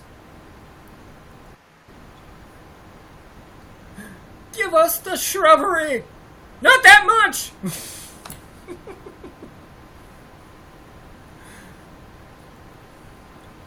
Ooh, a whole bunch of tiny houses. Get along, little witch, before we drop a house on you too.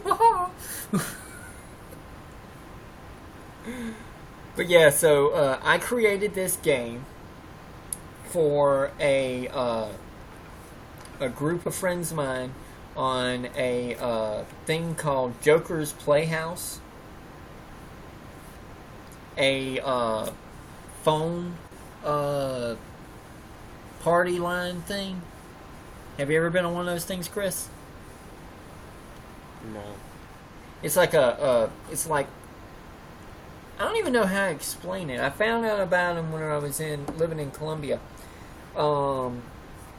Essentially, they're trying to get people to use up their nights and weekends minutes and stuff of that nature. And they try to get you to use up your long distance is what they're trying to do, but you outsmart them and you call at nights and weekends, and then why would you ever waste your money on it? But what it is that it's a party line that people go in there and they talk and they chill out, and it's not like having sex or anything. They do have that on the thing and hidden windows that you can find and stuff of that nature. But the one that I was in, we had rooms and we had different people would have their own show, so to speak. And I was testing, 1, 2, 3. This is the one and the only Highway Hollywood. What is going on, everybody out in the cyber waves and the airwaves? We are doing something on this show that no one else is ever gonna go there. And we're gonna be here every day and every night at this time, and you guys come and we'll be live and you'll be alive and we'll all jive and you'll see what Hollywood brings to you tonight. And and I had Bunny and Ladybug and Optimal Prime,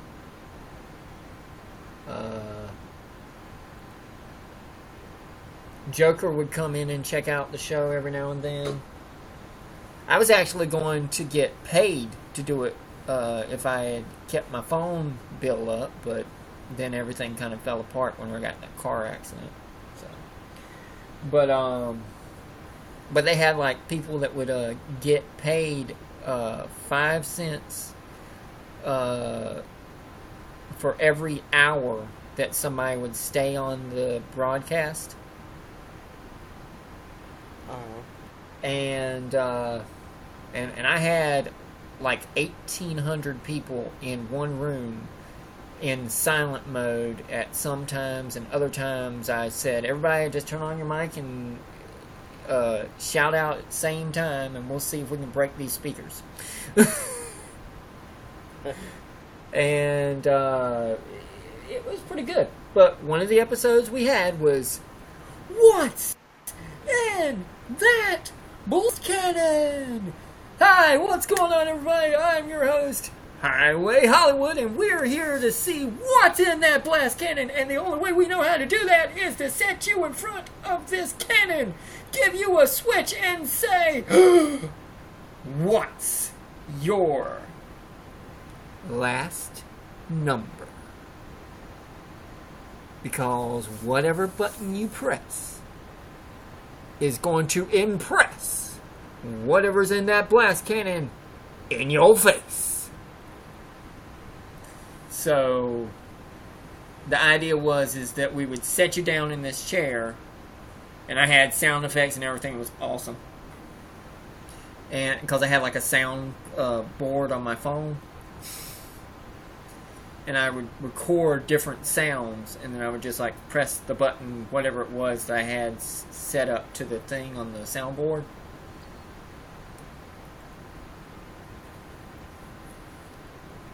Oh, dang. So yeah, so like I had $1 million in one tube. I had bananas in another tube. I had banana cream pie because there was an extra sale on bananas that week, and I just felt crazy. Meatball subs in another. Submarine sandwich in another because I felt a theme. And then finally, whenever the last guy was running his mouth, I was like, tell you what, why don't you press the 0 button? Yeah, just enjoy it. And he pressed it, and I sent a yellow submarine that was a nuclear submarine right down his face. I found some stacks of money. Awesome! Cash in! Woo! So yeah, so I had like this whole spiel where had submarine sandwiches, meatball subs, what was it? A subhuman feral cat, a substitute teacher eraser collection, and then finally the nuclear yellow submarine, because we all live in a yellow submarine until it explodes, and then we all die under a yellow submarine when the nuclear explosion goes off.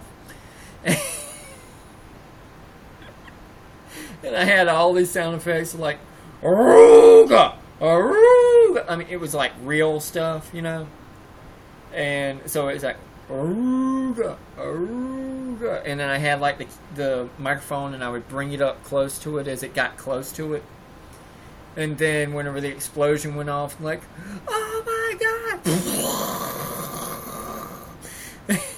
Oh, women and children running everywhere, chickens are setting on fire is terrible. Oh, why did you have to press that button? Oh my god, why'd you have to run your mouth in the game, man? Oh my god. That's what happens. That's what happens. But you could have won about a giant, submerged, inflatable, raft filled with billions and billions of doubloons. But instead, you got nuclearized. And that's what happens when you run your mouth while you're on the stage and you start talking bad about women. That's what happens. Submarines crashing into your face. But maybe you'll learn next time. Ladies and gentlemen, this has been the best episode of... And then we shut down, and it was awesome.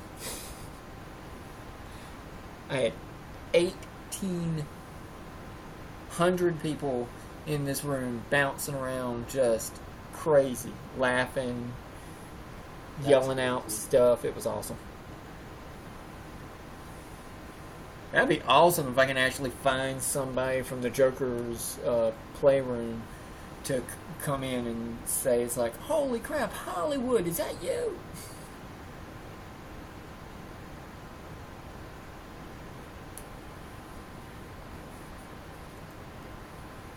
Yeah, I would, what I would do is I would, my friend, JR, would drive taxi cabs for yellow checker cab, and he would get bored to death at night, and he was my neighbor, so we hung out at night.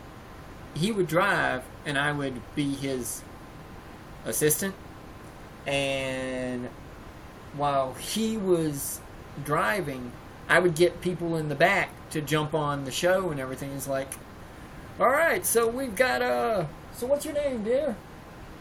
And we would talk and everything, and it was awesome. Had a great thing. Two of the biggest episodes was when we started asking, whenever I created, What's in That Blast Cannon? Whenever I created, Which Direction Will Be Your Last? And whenever I did what is the restaurant that you know from your childhood? And then we switched it to what was your favorite TV show in your childhood? What was your favorite movie from your childhood? What was your favorite song in your childhood? And man, I couldn't get that place to shut down. That was awesome. We had the largest amount of people that that room had ever seen. That's crazy. Oh, dude, it was, man, because, like, we had people talking about Shomars, we had people talking about Chick-fil-A, somebody said it was called Chick-a-fil-A, and I'm like, what? It's like, yeah, it's Chick-a-fil-A. Like, you're joking, right? I mean, in the commercials they say Chick-fil-A, don't they? Have I missed something? It's like, not up north, man. I'm like, really? They call it Chick-fil-A? It's got a Maybe? And I started looking at him like, he's got to be trolling us. He's got to be.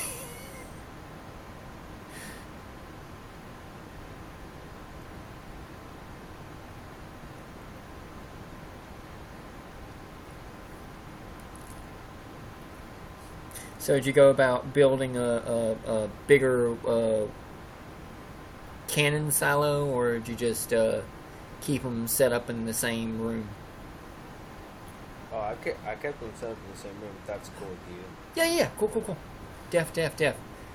If we actually do this live, do you have a grain silo in that thing? Oh yeah, I have places where Dude, that would be perfect. Think about that. So it's that round kind of like Haldron cylinder thing going on, and then all of a sudden all the stuff just goes.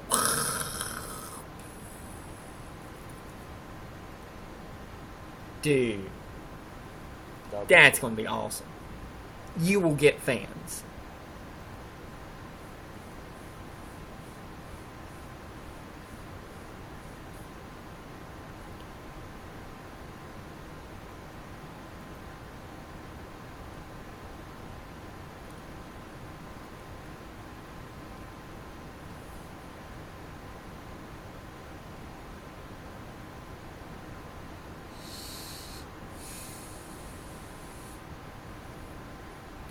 Oh, I should have captured that moment. Frap. I didn't even think about it.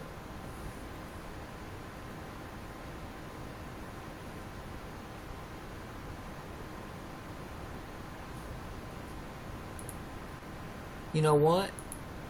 I think everybody is asleep.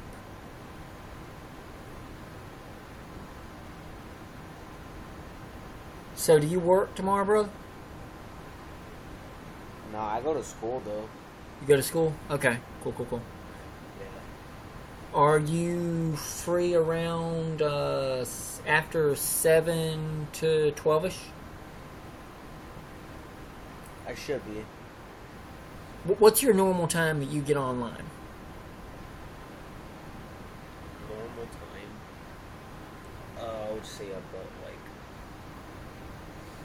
the latest around is like about around 7. Okay. Wait, 7 at night?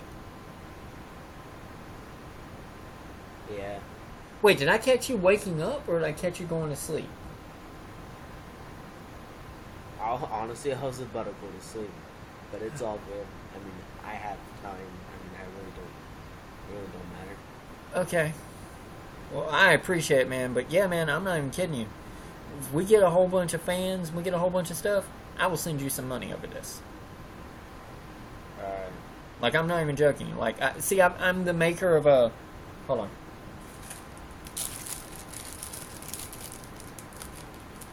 I wish I had one of my boxes. But it's all in my car. My car is down at my brother's house, but I get my car back next week, so... This is my pirate trading card game. Can you see it? Yeah. I make this part right here. All that.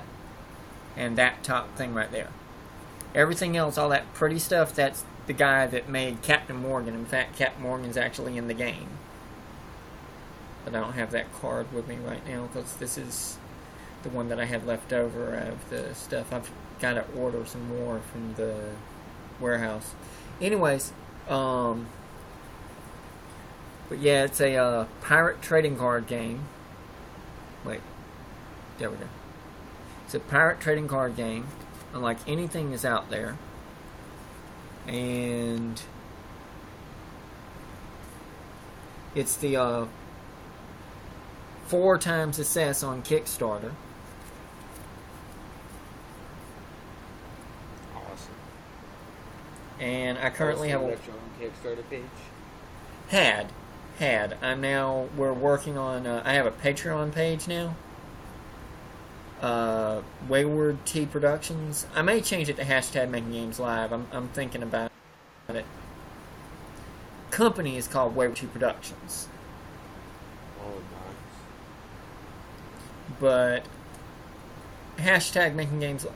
See, I decided I was going to, there we go.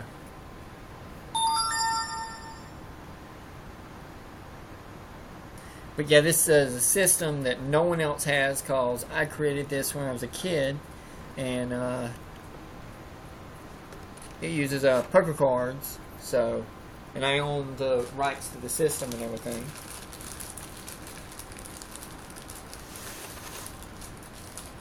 And I'm currently working on turning my card game into an app for the App Store. And built into it, I'm working on turning it into a manga mixed with a card game. Oh, So not only do you get a game, but you get a comic book per se.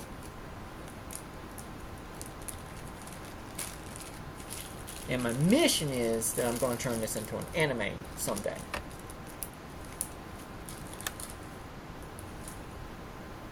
And I have an amazing story. Absolutely amazing. Because I double check with anybody where I'm talking about it and stuff that I trust. And I tell them the whole storyline and everything.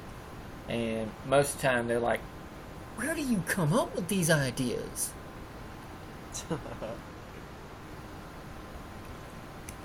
Well, if you watch #MakingGamesLive, you can actually see where I come up with these crazy ideas.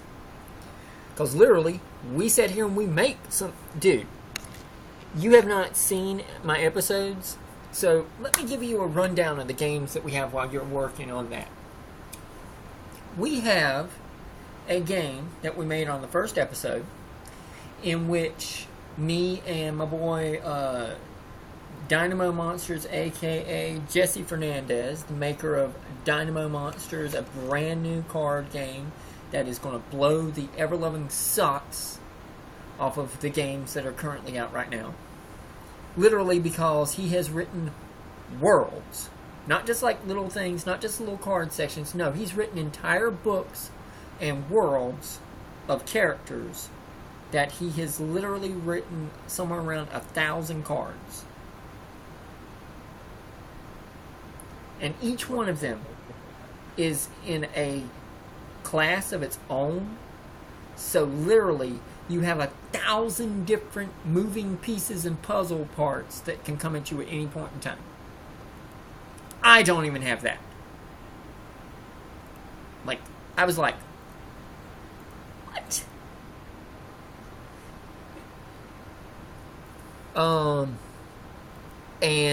But we made, in less than 3 hours, we made, on the first episode of #MakingGamesLive, we wanted to make a abstract.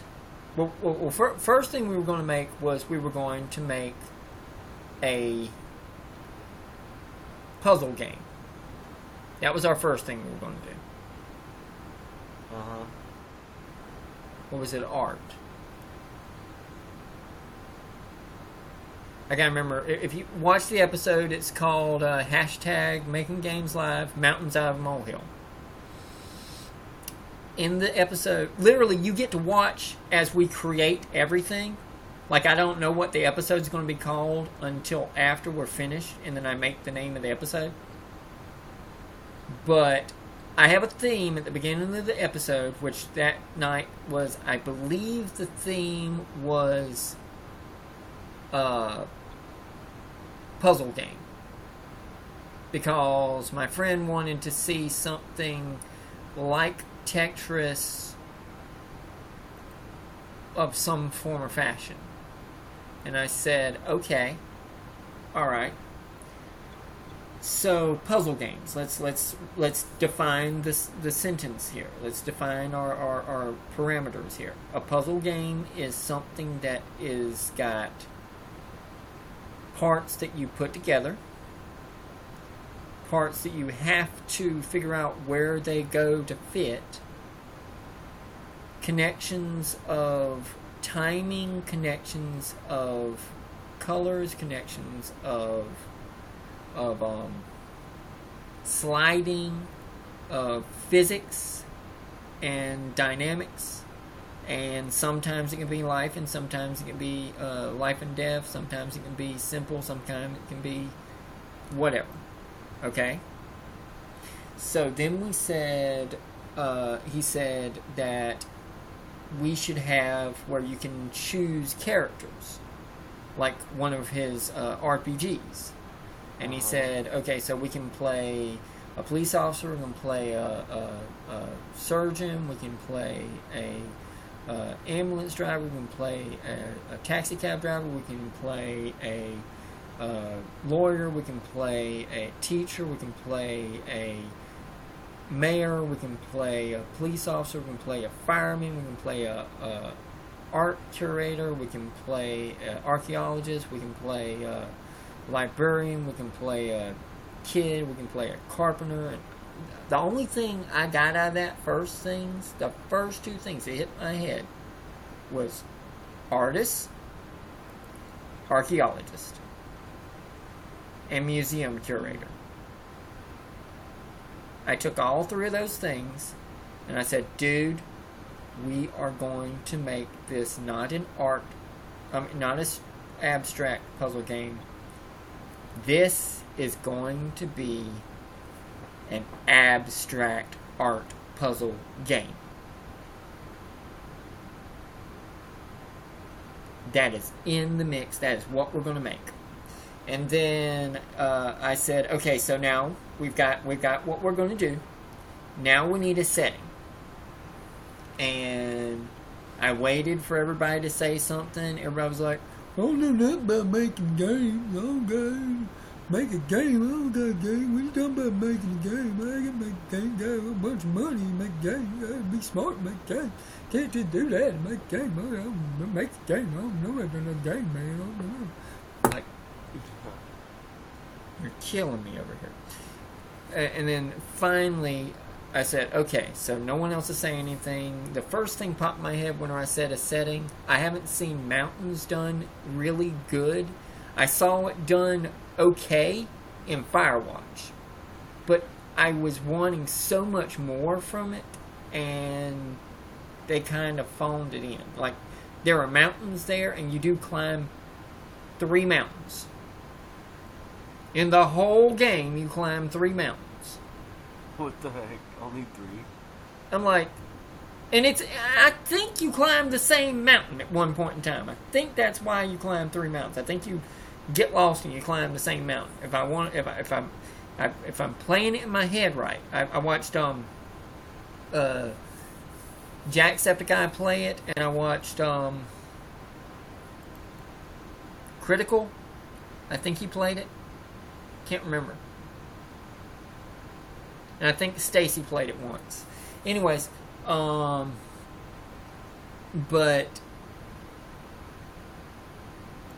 like Skyrim has mountains in it, but they don't like really get into the mountains. And that was what hit me. Yeah. The second I said get into the mountains, I said get into the mountains.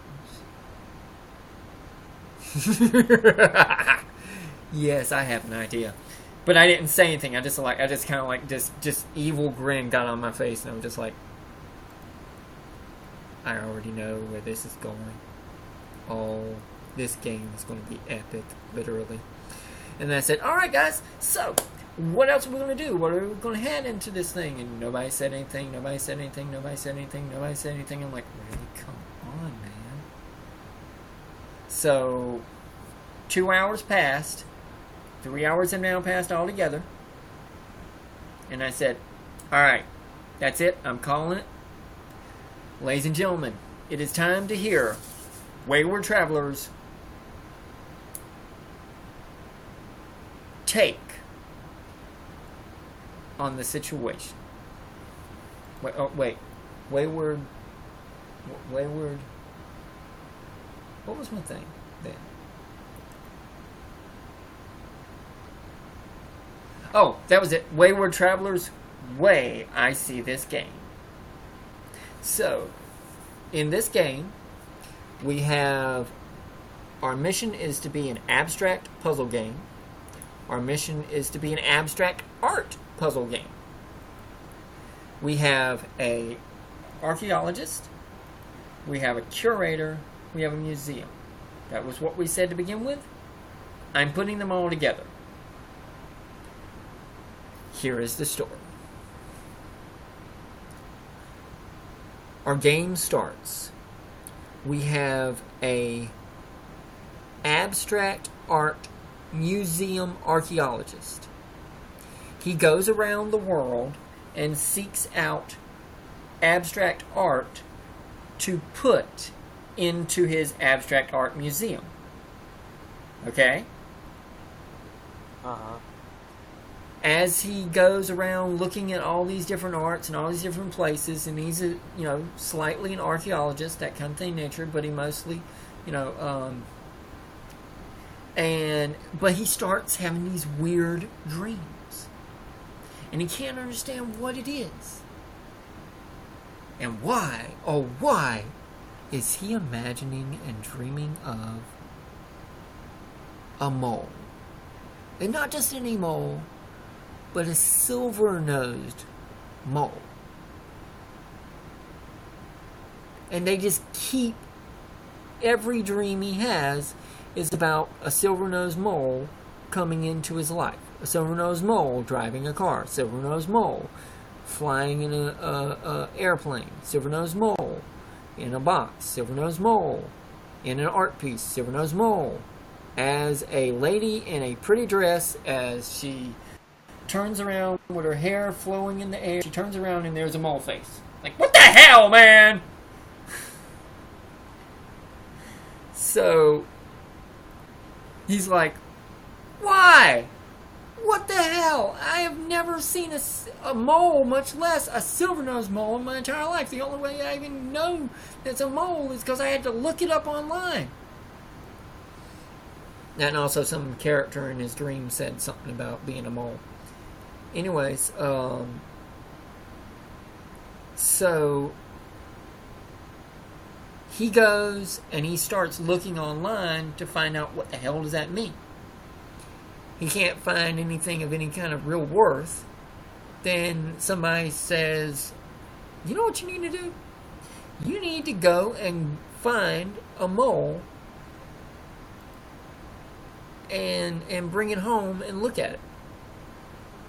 Just get it over with. Just, bite the bullet, get you a mole, and spend some time with it. After you spend some time with it enough, you'll get it out of your system and you won't have to deal with those dreams anymore. He says, I'm going to go one further. I'm going to find when I'm going to get it. He was talking about going to a zoo. That's right. He said he was going to go to a zoo, and then he said, no, I'm going to go one further. I'm going to get it and bring it into the house. Because all the dreams end up being somewhere in my yard with that mole. So he goes online. He goes out to all the pet shops he can think of. He goes online looking, can't find anything, and he just gives up. On top of that, the pet store says that there's no such thing as a silver-nosed mole. There are moles. There are moles that have gray noses, but not silver-nosed moles. So he goes and he's like, this is ridiculous. As he's laying down to bed, his phone chimes and says, you got mail. Or whatever the hell it is. And instead of you got mail, you got a mole. And it's somebody from MBay, which is Merchandise Bay, not to be confused with eBay. And MBay sends him a message saying, person says that they have a mole for you, and he calls him and I was like, yeah, man, I got you looking for a mole here, trying to find a mole. I got you one, and right over here, you should come on by and come, you can take a look at him. So he ends up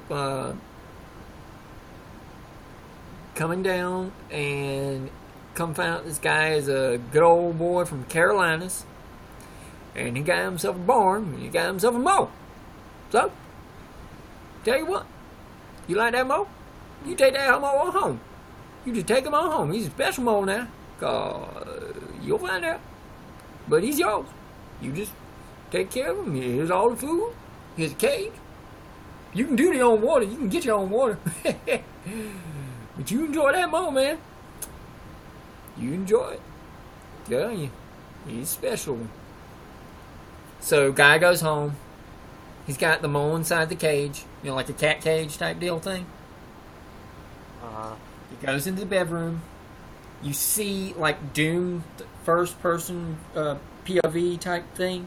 So, like, you're walking down the hall, going through the kitchen,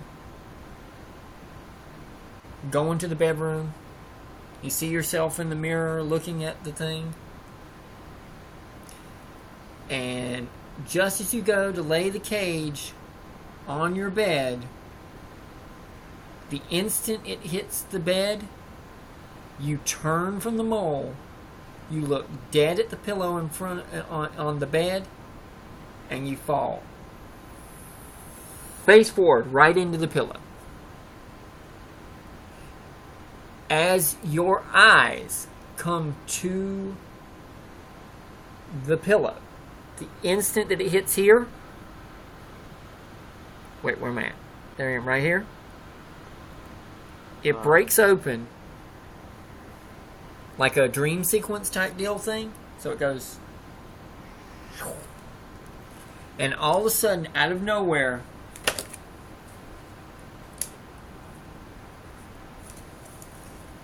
you have, there we go. You have these sparkly dust things that are all around on the sides of a square easel, like an art easel type deal. And then all of a sudden, out of the dust, all of these pieces of like triangles and squares and diamonds and rocks, they all start appearing and bouncing around the screen. Okay? So it's like Pong, right? Then you have two hands that have paintbrushes holding in them. So you have a hand of a paintbrush over here, and you have a hand with a paintbrush over here, right? Yeah. You take the hands, and you can control the hands to move around the screen to bounce the pieces of these triangles and these diamonds and stuff of that nature around like Pong, right? Yeah. At the bottom,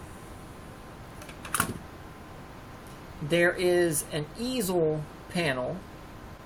There we go. There's an easel panel that has 256 colors at the bottom of the easel, right? And you have the ability to click on the paints down at the here, and when you do, let's say you pick red from this one here. This paintbrush now has red in it. Actually, switch gears. This one has red in it. So it's red paintbrush. This one over here has silver in it. Or blue. Let's go with blue. Anyways, so now you got these two hands that you can bop these pieces around, and at any point in time, where those pieces are bouncing across the screen, you have the ability to stop it by clicking on it with the paintbrush, and it will instantly turn that spot into whatever color paint that you put on it. Let's say it's blue, and it will stay in that spot right there. Okay? Then you get another piece, and it's bouncing around, and it's bouncing around, and it's bouncing around, and it's bouncing around. And then you do the paintbrush on it, and click, sticks there, or it sticks here, or wherever it sticks, right? The idea of the game is that you have a, there we go. You have a panel of, there we go. You have a panel that has lines cut into the easel page, and down here is 10. Right here is 5. Right there is 3. Up here is 1. So 1, 3, 5, 10. And the idea of it is that you slap those pieces together no matter what color they are, and they form into a multicolored mountain from the different pieces, the different colors that you pick to change the colors to. Okay? All of a sudden, at that point in time, you wake up. And when you wake up, you have... the archaeologist, abstract art museum curator wakes up, and when he wakes up, he sees the mole is out of the cage, on top of the cage, looking down and just chilling like, yo, what's going on, man? Can I get some pizza? And beside of him is a gigantic freaking easel that was not in that house at any point in time before in his entire life. And 2, it has the exact same mountain that he just saw in his dream setting on that easel. What the heck? And he's like, what the hell? And, you know, he starts tearing apart the house, trying to figure out what the heck everything's going on. Where's everything? Wait, hold on. Let's see. Can I do that right? Yeah, I can do that right.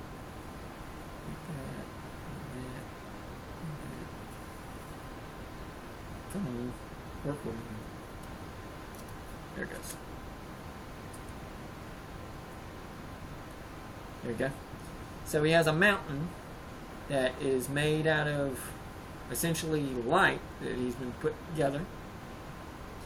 And so it's on this easel, and he goes to look at it, and he's like, he tries to take a picture of it with his camera, and when he does, it doesn't work. So he goes and he tries to scan it, and what he's going to do is he scans it into a flatbed scanner, but because of the way that the scanner works, it only makes it into a grayscale scanner because this is the 19 whatevers. So he's got a grayscale thing of a mountain, right? All of a sudden it says, would you like to look this up on, what's it called? Photo Search Shop. So it's not Photoshop, it's Photo Search Shop. And what it does is it will take any picture that you have and find where was this picture taken, because of thousands of other people that have taken this picture of this same place in geographic history. So like if you took a picture of Disneyland, then that picture would say this picture was taken at Disneyland and here's the address to Disneyland. But if you took the picture in Disney World, it would say that not in California but over here in Florida type deal. Okay, so whenever he takes the picture of the mountain, it puts that grayscale in there and it says, we found one of 26 mountains. And then you see a shadow set of mountains over here to the side of different varying shapes and silhouettes, right? And this one up top comes down into the screen, comes up into the screen. It looks exactly like that. That shape, and then it turns small, turns into a map. The next thing you see is the map moving along, and you're now in the driver's seat, looking through the eyes, and you're driving up to this mountain as you see the trees and the treetops and kind of Doom version 3D person type deal thing. And you go and you get to the bottom of the mountain. When you get to the bottom of the mountain, all of a sudden out of nowhere, the mole cage busts open and the mole comes flying out. And now we go from the eyesight of the curator to the eyesight of the mole. The mole digs into the mountain, and this is where everything changes. And this is where the twist of the game happens. The multicolored puzzle map, abstract puzzle map you were making just a couple minutes ago in the dream sequence was not just a piece of art. It was absolutely calibrating and creating the battle map you're about to go into. So literally, you created the mountain of nightmares that you're about to dig into in 3D first-person shooter style. That's crazy. But you're a mole, so where's your gun? And that is where the first level starts. You can't shoot anything because you've got nothing to shoot with. So, you are literally playing Metal Gear Solid stealth mode to keep from getting eaten or attacked by all of the different creatures and animals that are inside of this mountain. But as you dig through the different edges of the mountain, you finally see the map of the mountain, and you see this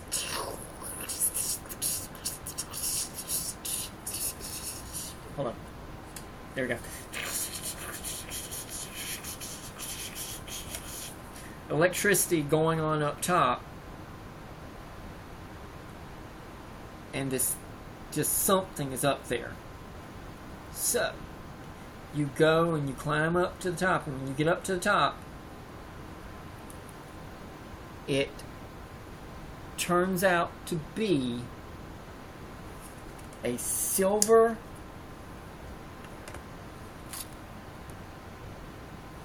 magnetic mole, magnetic moon piece. What the heck? It is in the shape of a, do you know those old 1,000-pound things in the cartoons that were shaped like a trapezoid, like a bar of gold type deal thing that has a little ring on the end of it? Yeah. Think that, except without the ring, and where the ring is, it goes on to your nose. Literally, it's setting up here, and the next thing, click, right on your nose. Wait. Let's do this. There you go. So you have this trapezoid thing at your nose now. Whenever you look, I'm about to get my head knocked off because he's going to come up and he's going, boom, smack me. But now, you're not just a mole. You're a mole that has, you ready for it, Pokemon fans? Tackle attack. Huh. So, you have the ability to aim with your crosshair or the edge of your new magnetic mole piece and smash into them. Okay? At the end of getting out of this mountain, okay, so as you were coming down the mountain, everything has changed. Because all of the animals are glowing this kind of bluish silver line down their back, down their shoulders, down their spine, down their neck. Each one of these creatures, each one of these animals, say if you were in there and there was a deer, if you were in there and there was a badger, if you were in there and there was an ant, if you were in there and there was a fish. Whereas before, they were just an animal.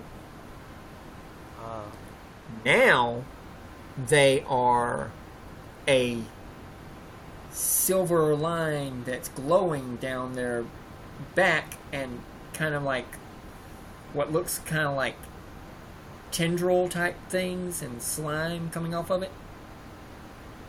So, as you smash them, smash that like button, as you smash them, you see the stripe as it goes from their back up to their nose, all the way to their nose, all the way to their nose, and then when it finally goes to the end of their nose, and this kind of like sparkling glow thing goes and gets trapped inside of the silver metal nose piece. And that is when we find out you have never been the art curator. You've never been the abstract art archaeologist. You have been using the eyes of him because you are an alien mole that was sent to Earth in order to take down these evil aliens that are trying to usurp the entire world slowly but surely. And the only way you can do this is by collecting the magnetic silver mole pieces. And as you collect your 26 pieces,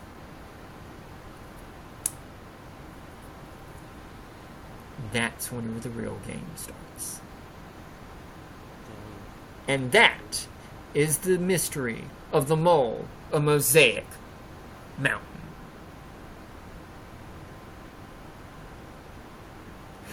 And we made that in 3 hours on the first night of hashtag Making Games Live. Dang Skippy. And that's just one game. We literally have about 14 games, I think, right now that we're working on. But I'm working on one particular at a time type deal. But every episode we make a new one, so you know, I've got what I call prototypes of each one. But like I said, I'm learning how to code with Construct 2. I'm learning how to use Unity. I'm learning how to use Blender. Not specifically in that order, but definitely Construct 2 is the one that I've been trying to work on because it's easier to use, because it doesn't use up as much, you know, hard drive space and everything in nature. That, and I've seen the possibilities of how much fat. I watched my mentor make a duck hunt game in 15 minutes while watching him do it while we were on a Skype call on the first time that we were talking about him working with me. But he's a teacher, so he really didn't have time to do that. He's taught me a little bit, but he didn't get to really teach me as much. But he's amazing. He's absolutely amazing. Part of the reason why he hasn't been able to get up with me is because he's too busy working on his own stuff.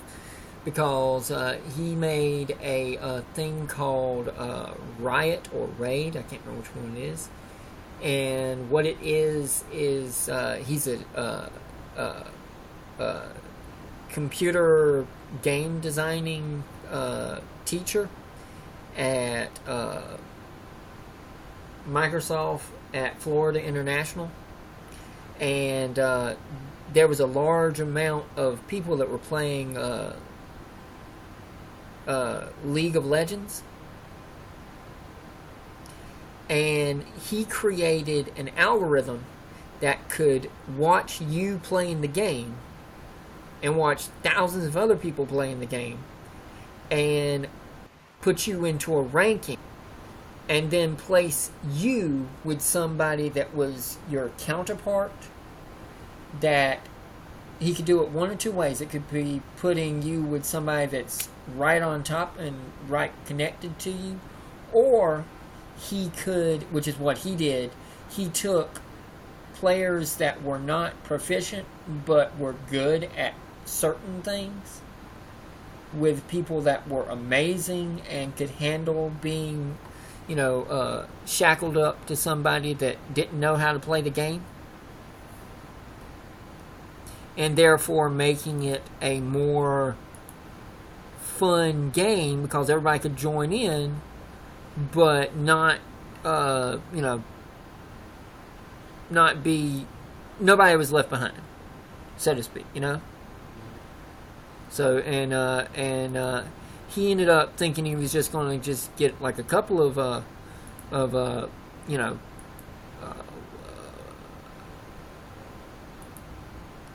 sorry, I have this thing called aphasia, and my brain just completely goes out of my head sometimes. Sorry about that. I lose my track so fast, it's ridiculous.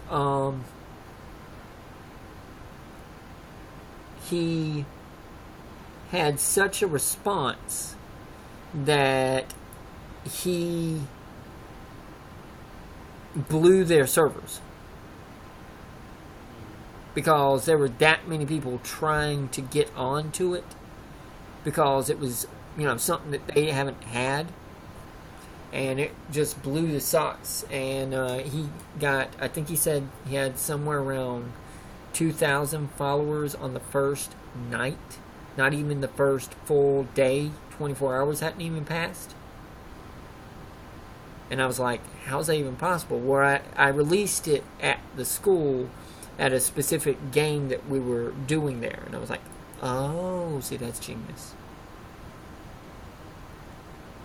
So, but yeah, and again, that is, he made a duck hunt game that was,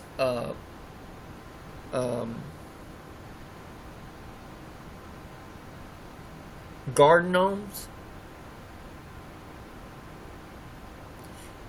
And the idea is that you have a bunch of gnomes running around your house, and then you are trying to click on them to get rid of them, right?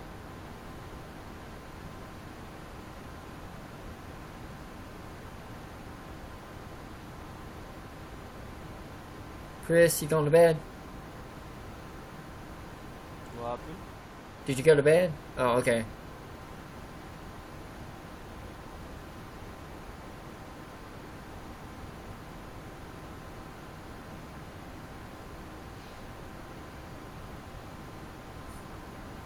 Oh, I was saying, what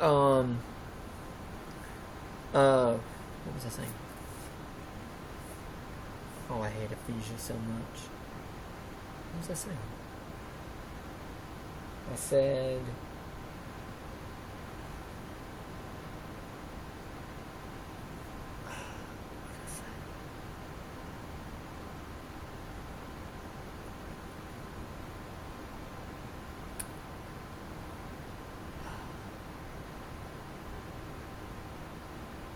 crap. What was I just saying? I'm just talking about. Oh, okay. So he had a game where he had gnomes were coming up into your house, and it was essentially nothing but like a click the thing whenever it appears on the screen thing, you know? Oh, yeah. And I told him, here's the story that I got from that. That you are going up for an award for the world's largest gnome collection and prize-winning flowers for like home, gardens, and decoration magazine. Wait, garden, homes, decoration magazine. So it's Better Homes and Gardens. With Great Gardens and Homes magazine. That was it. Or is it Home Deco? Something like that. I make spoofs of everything in my worlds. Anyways, and I got the idea from the episode, the movie Dennis the Menace, in which Mr. Wilson has a garden party to see some flower that only blooms one time in its entire existence. And undoubtedly he's been raising this flower for 30 years or something. Anyways, so I took that idea and I said, okay, so there's a huge thing going on. He's got 24 hours and he has to protect his flower. But not only that, he's got to collect his billions of dollar garden gnome collection. Except the entire world is wanting to see this thing. You know who doesn't want to see it? Actual garden gnomes. They're real. They know where he lives, and their mission is to come and kick his butt. But what they're going to do is they're going to try to break his statued garden gnomes and destroy his flowers. So the only way you can stop them is you have to look at the screen. Whenever they move, hit them.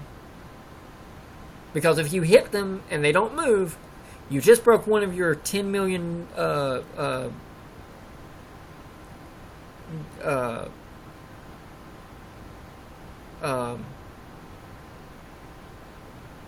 I hate Ephesians so much. I hate it so much. Garden troll thing.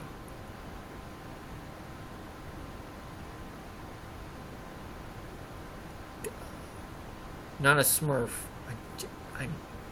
See, I know what the word is. I just said the word, but it just locked out. Like I can't even get it now. Anyways, that thing. And you also have to keep them away from your flowers. Of course, if you go and you swing to hit the gnome. Gnome! There you go, Gnome Alaska. And if you hit them, then you can break and mess up your flowers too. And every time you do, your $10,000 price tag thing breaks down, until you're down to no gnomes whatsoever. Oh, and you also have to pay so much because of the gigantic party, so you have to pay for the party too. So, and if you don't, they own your house and all of your belongings.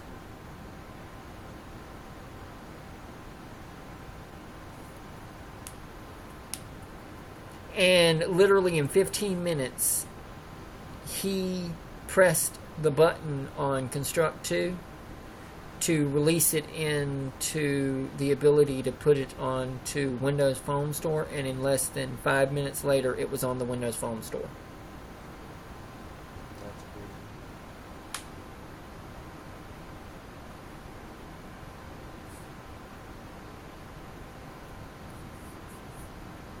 So yeah, so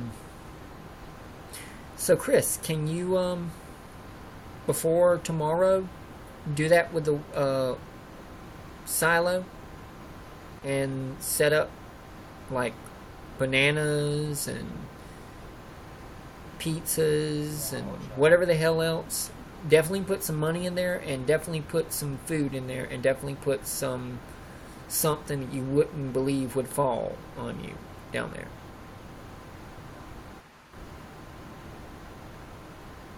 Cabbages! No, so is that something you can do before 7 o'clock tomorrow? Probably. Add me on Facebook, Wayward Traveler 777, TRAVLER 777, or you can just look us up on #MakeGamesLive, and you can see my Wayward Traveler moniker on there. You can also, I've got it on my stuff on YouNow, I believe I do. And my page is Wayward T Productions on Facebook. Wait, can I click on that? Nope, can't click on that. Well, dude, you go and get you some rest, or get ready for school, whichever direction it is.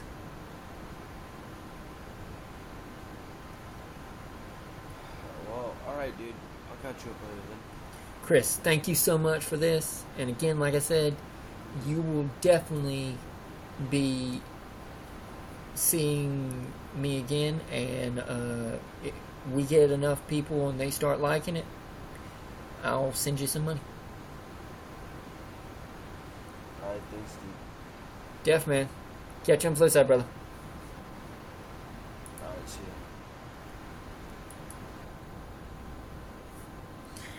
ya. Alright. So, it is now 6:48. I have just me and Chris in here. Again, another episode of just stuff going on, and nobody came in and watched it, but we got a lot of viewers that came in. Got a lot. Diana's a geek. What is going on? You just missed us. We were talking about... Oh, dude, I love your stuff. Vocaloids. Hey, do you have any idea what Shion is? Did I lose you? Are you still here? Every time somebody comes in, they leave. Nobody talks. They just come in and leave. Come in and leave. Come on in. Sit yourself, see. Anyways. Hey, if any of y'all like Vocaloids, you need to look up SHION, Shion, on YouTube. You'll be glad you did. It literally is an awesome series written by an awesome group. Well, actually, it's written by an awesome girl, and then she has her crew that she works with, and they read her words, but she's awesome.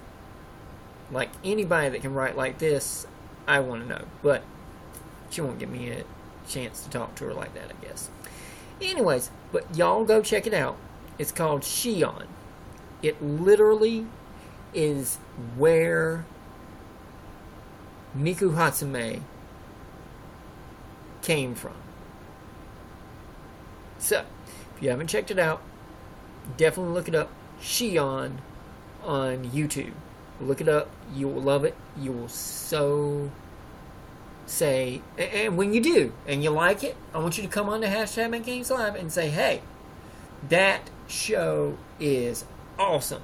And I can't tell you how much I appreciate you cluing me in on something so awesome that I want to watch every episode of it because it's just that good. Because I love Vocaloids, and I love Miku Hatsume, and I love, Shion, and Ren, and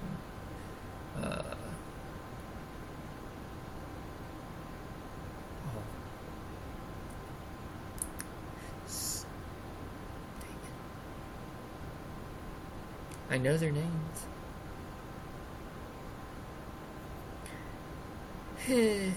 Anyways, I hate Aphasia.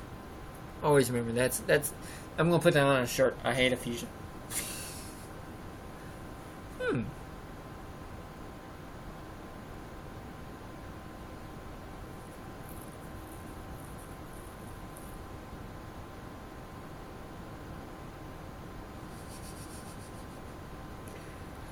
And maybe that might be something we might do. I love seeing my mind work when I'm looking in the mirror, so to speak. But, ladies and gentlemen, here is our mission for our next episodes. 1. Either download the game, draw your game, or come in here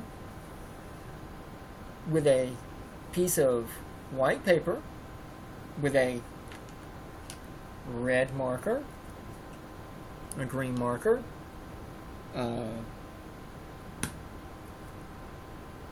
blue marker,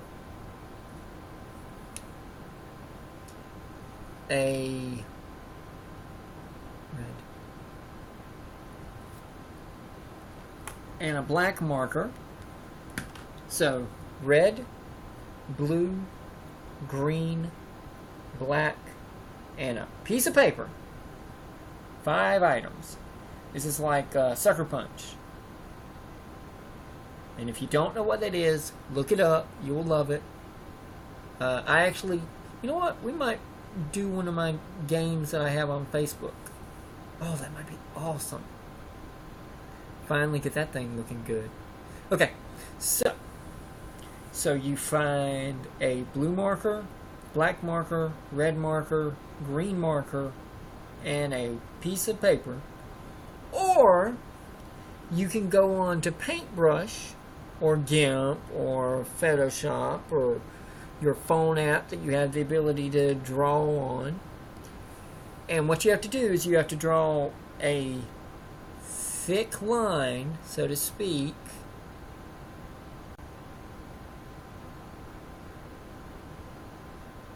or use a marker or a... I have this, so it's at least thicker than like a pencil, so, but if you draw something, you can just take and you can extrapolate it and make it bigger if you want to, or I can do it in my editing software or something of that nature. And literally what it will do is it will make a... So, and if you watch earlier, you'll see the video. We've been on for 3 hours. What you do is that you take the black markers and you make the level design, the places that you can stand on and that are the walls of the world. You take and you make blue items that are movable, that whenever you touch them, wherever they're at in space, if they're like sitting here in the sky, if I touch it, it will turn physical and it will fall. And whatever that item is, if it's a ball, it will roll if you push it. If it's a triangle, it will sit there like a triangle, fall whatever way it falls. If it's an oval, whatever it is, it's going to be physically active by moving it that way. Okay? If it's a square, it's a rectangle. If it's whatever it is, that kind of thing, nature. So blue items are things that whenever you touch them, they turn into physical, movable items. Okay? Red drawings red lines are electricity, and they're usually static. They just stay where they're at. But whatever you make, that shape, whether it's spikes or it's a hole that has a line in it, or if it's a whole bunch of jagged things, or whatever it is, that right there will be electric, and it will kill our character, plus it will kill anything that is blue. Very important factor to understand. Red beats blue. Okay? Black is safe to walk on or touch because it won't kill you. Red kills everything. Blue you have to protect or get rid of. And green is a bouncy area. So whatever you touch is green, it's going to bounce off of it. Or you're going to bounce off of it. Or you can bounce in it. But whatever direction. So red is electrical dangerous. Black is the level design in the walls. Blue are the things that you push into the red, or you push off the level and they fall into invisible red, because at every corner there is electricity around you that is off of the screen. So like right here is the level. Over here where my hand is at right now, you can't see, and it's getting electrocuted. Over here it's getting electrocuted. But if I have something blue up here, and I, like right there, that right there where it's blue, if I hit that, it would fall off the screen. And if it falls before I do, then it gets destroyed. And when your blue stuff gets destroyed, you go on to the next level. Or, if the mission of the game is to escape the level, then your mission is to get off screen to beat the game. So you have one or two options. You either have a game that you destroy all blue things, or escape the level. So those are the different types of games, and they are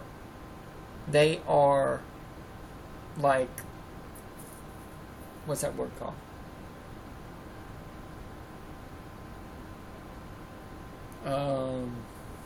What are they called? Physics games type deal. What's going on, Soph? What's going on, Damon? This is hashtag Making Games Live, where we are literally talking about games that we are making on the air. We are using an app called Draw Your Game. It's a free app on the App Store, on Google Play. It's a free game. And you literally can draw your own game and make it. And we will play it here on the air. And you, at the end of it, when we get finished, you can also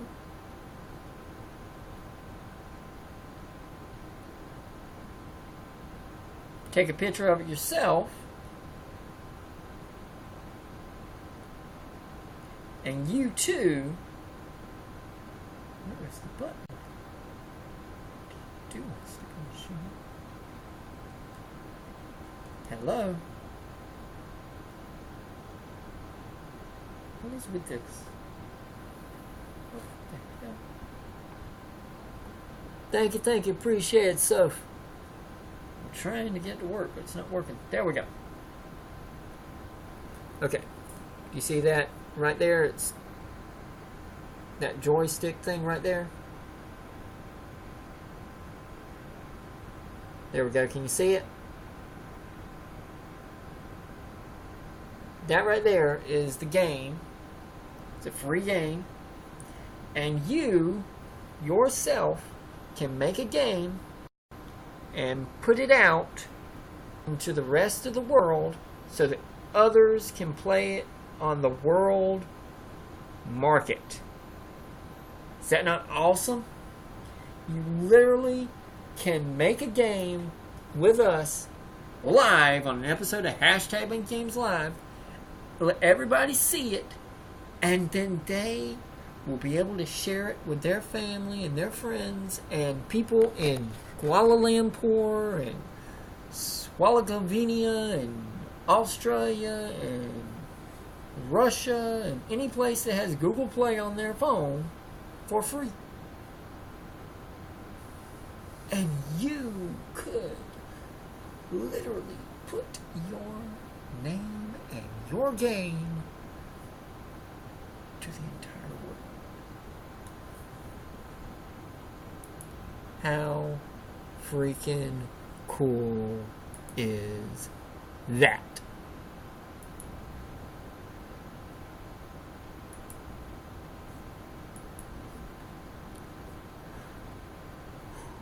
Goodness.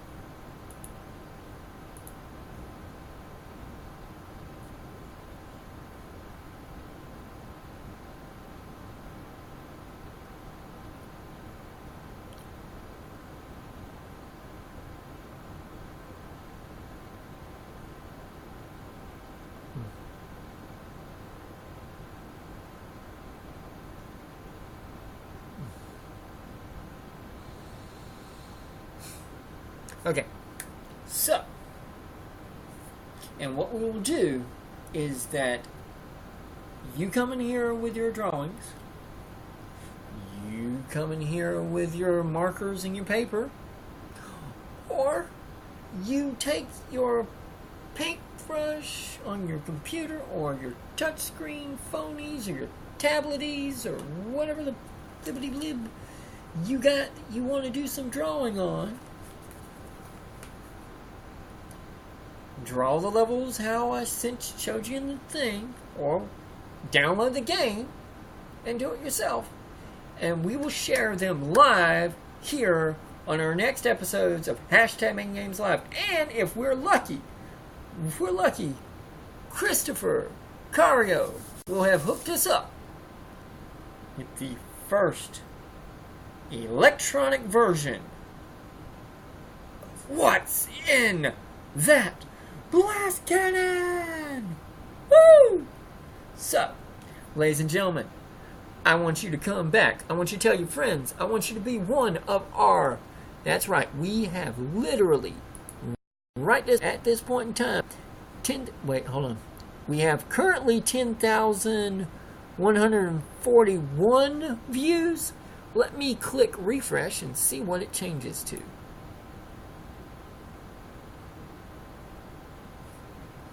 Just browsing. 10,150 views currently on Wayward T Productions. Over here, wait, starting soon. What's that? Good Lord. Over here, I have 1,310 total views. Let us see what happens when I click on this. Just browsing. 1,336 total views.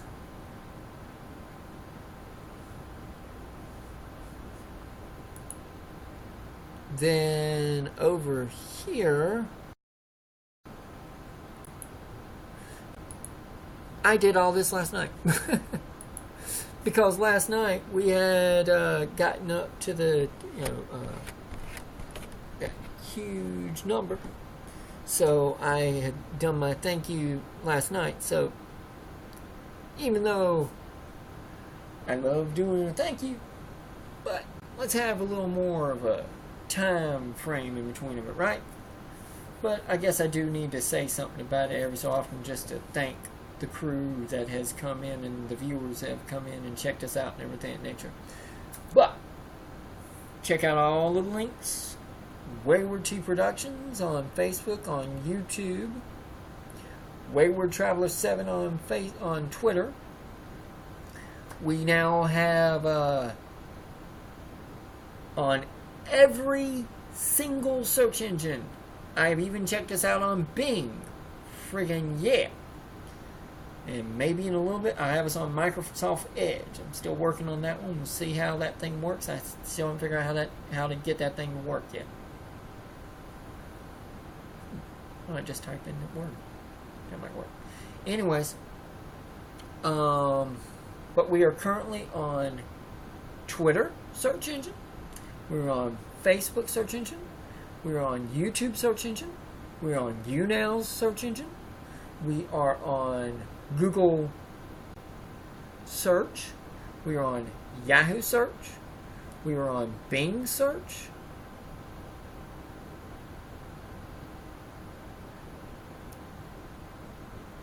We are on archives of so many different things.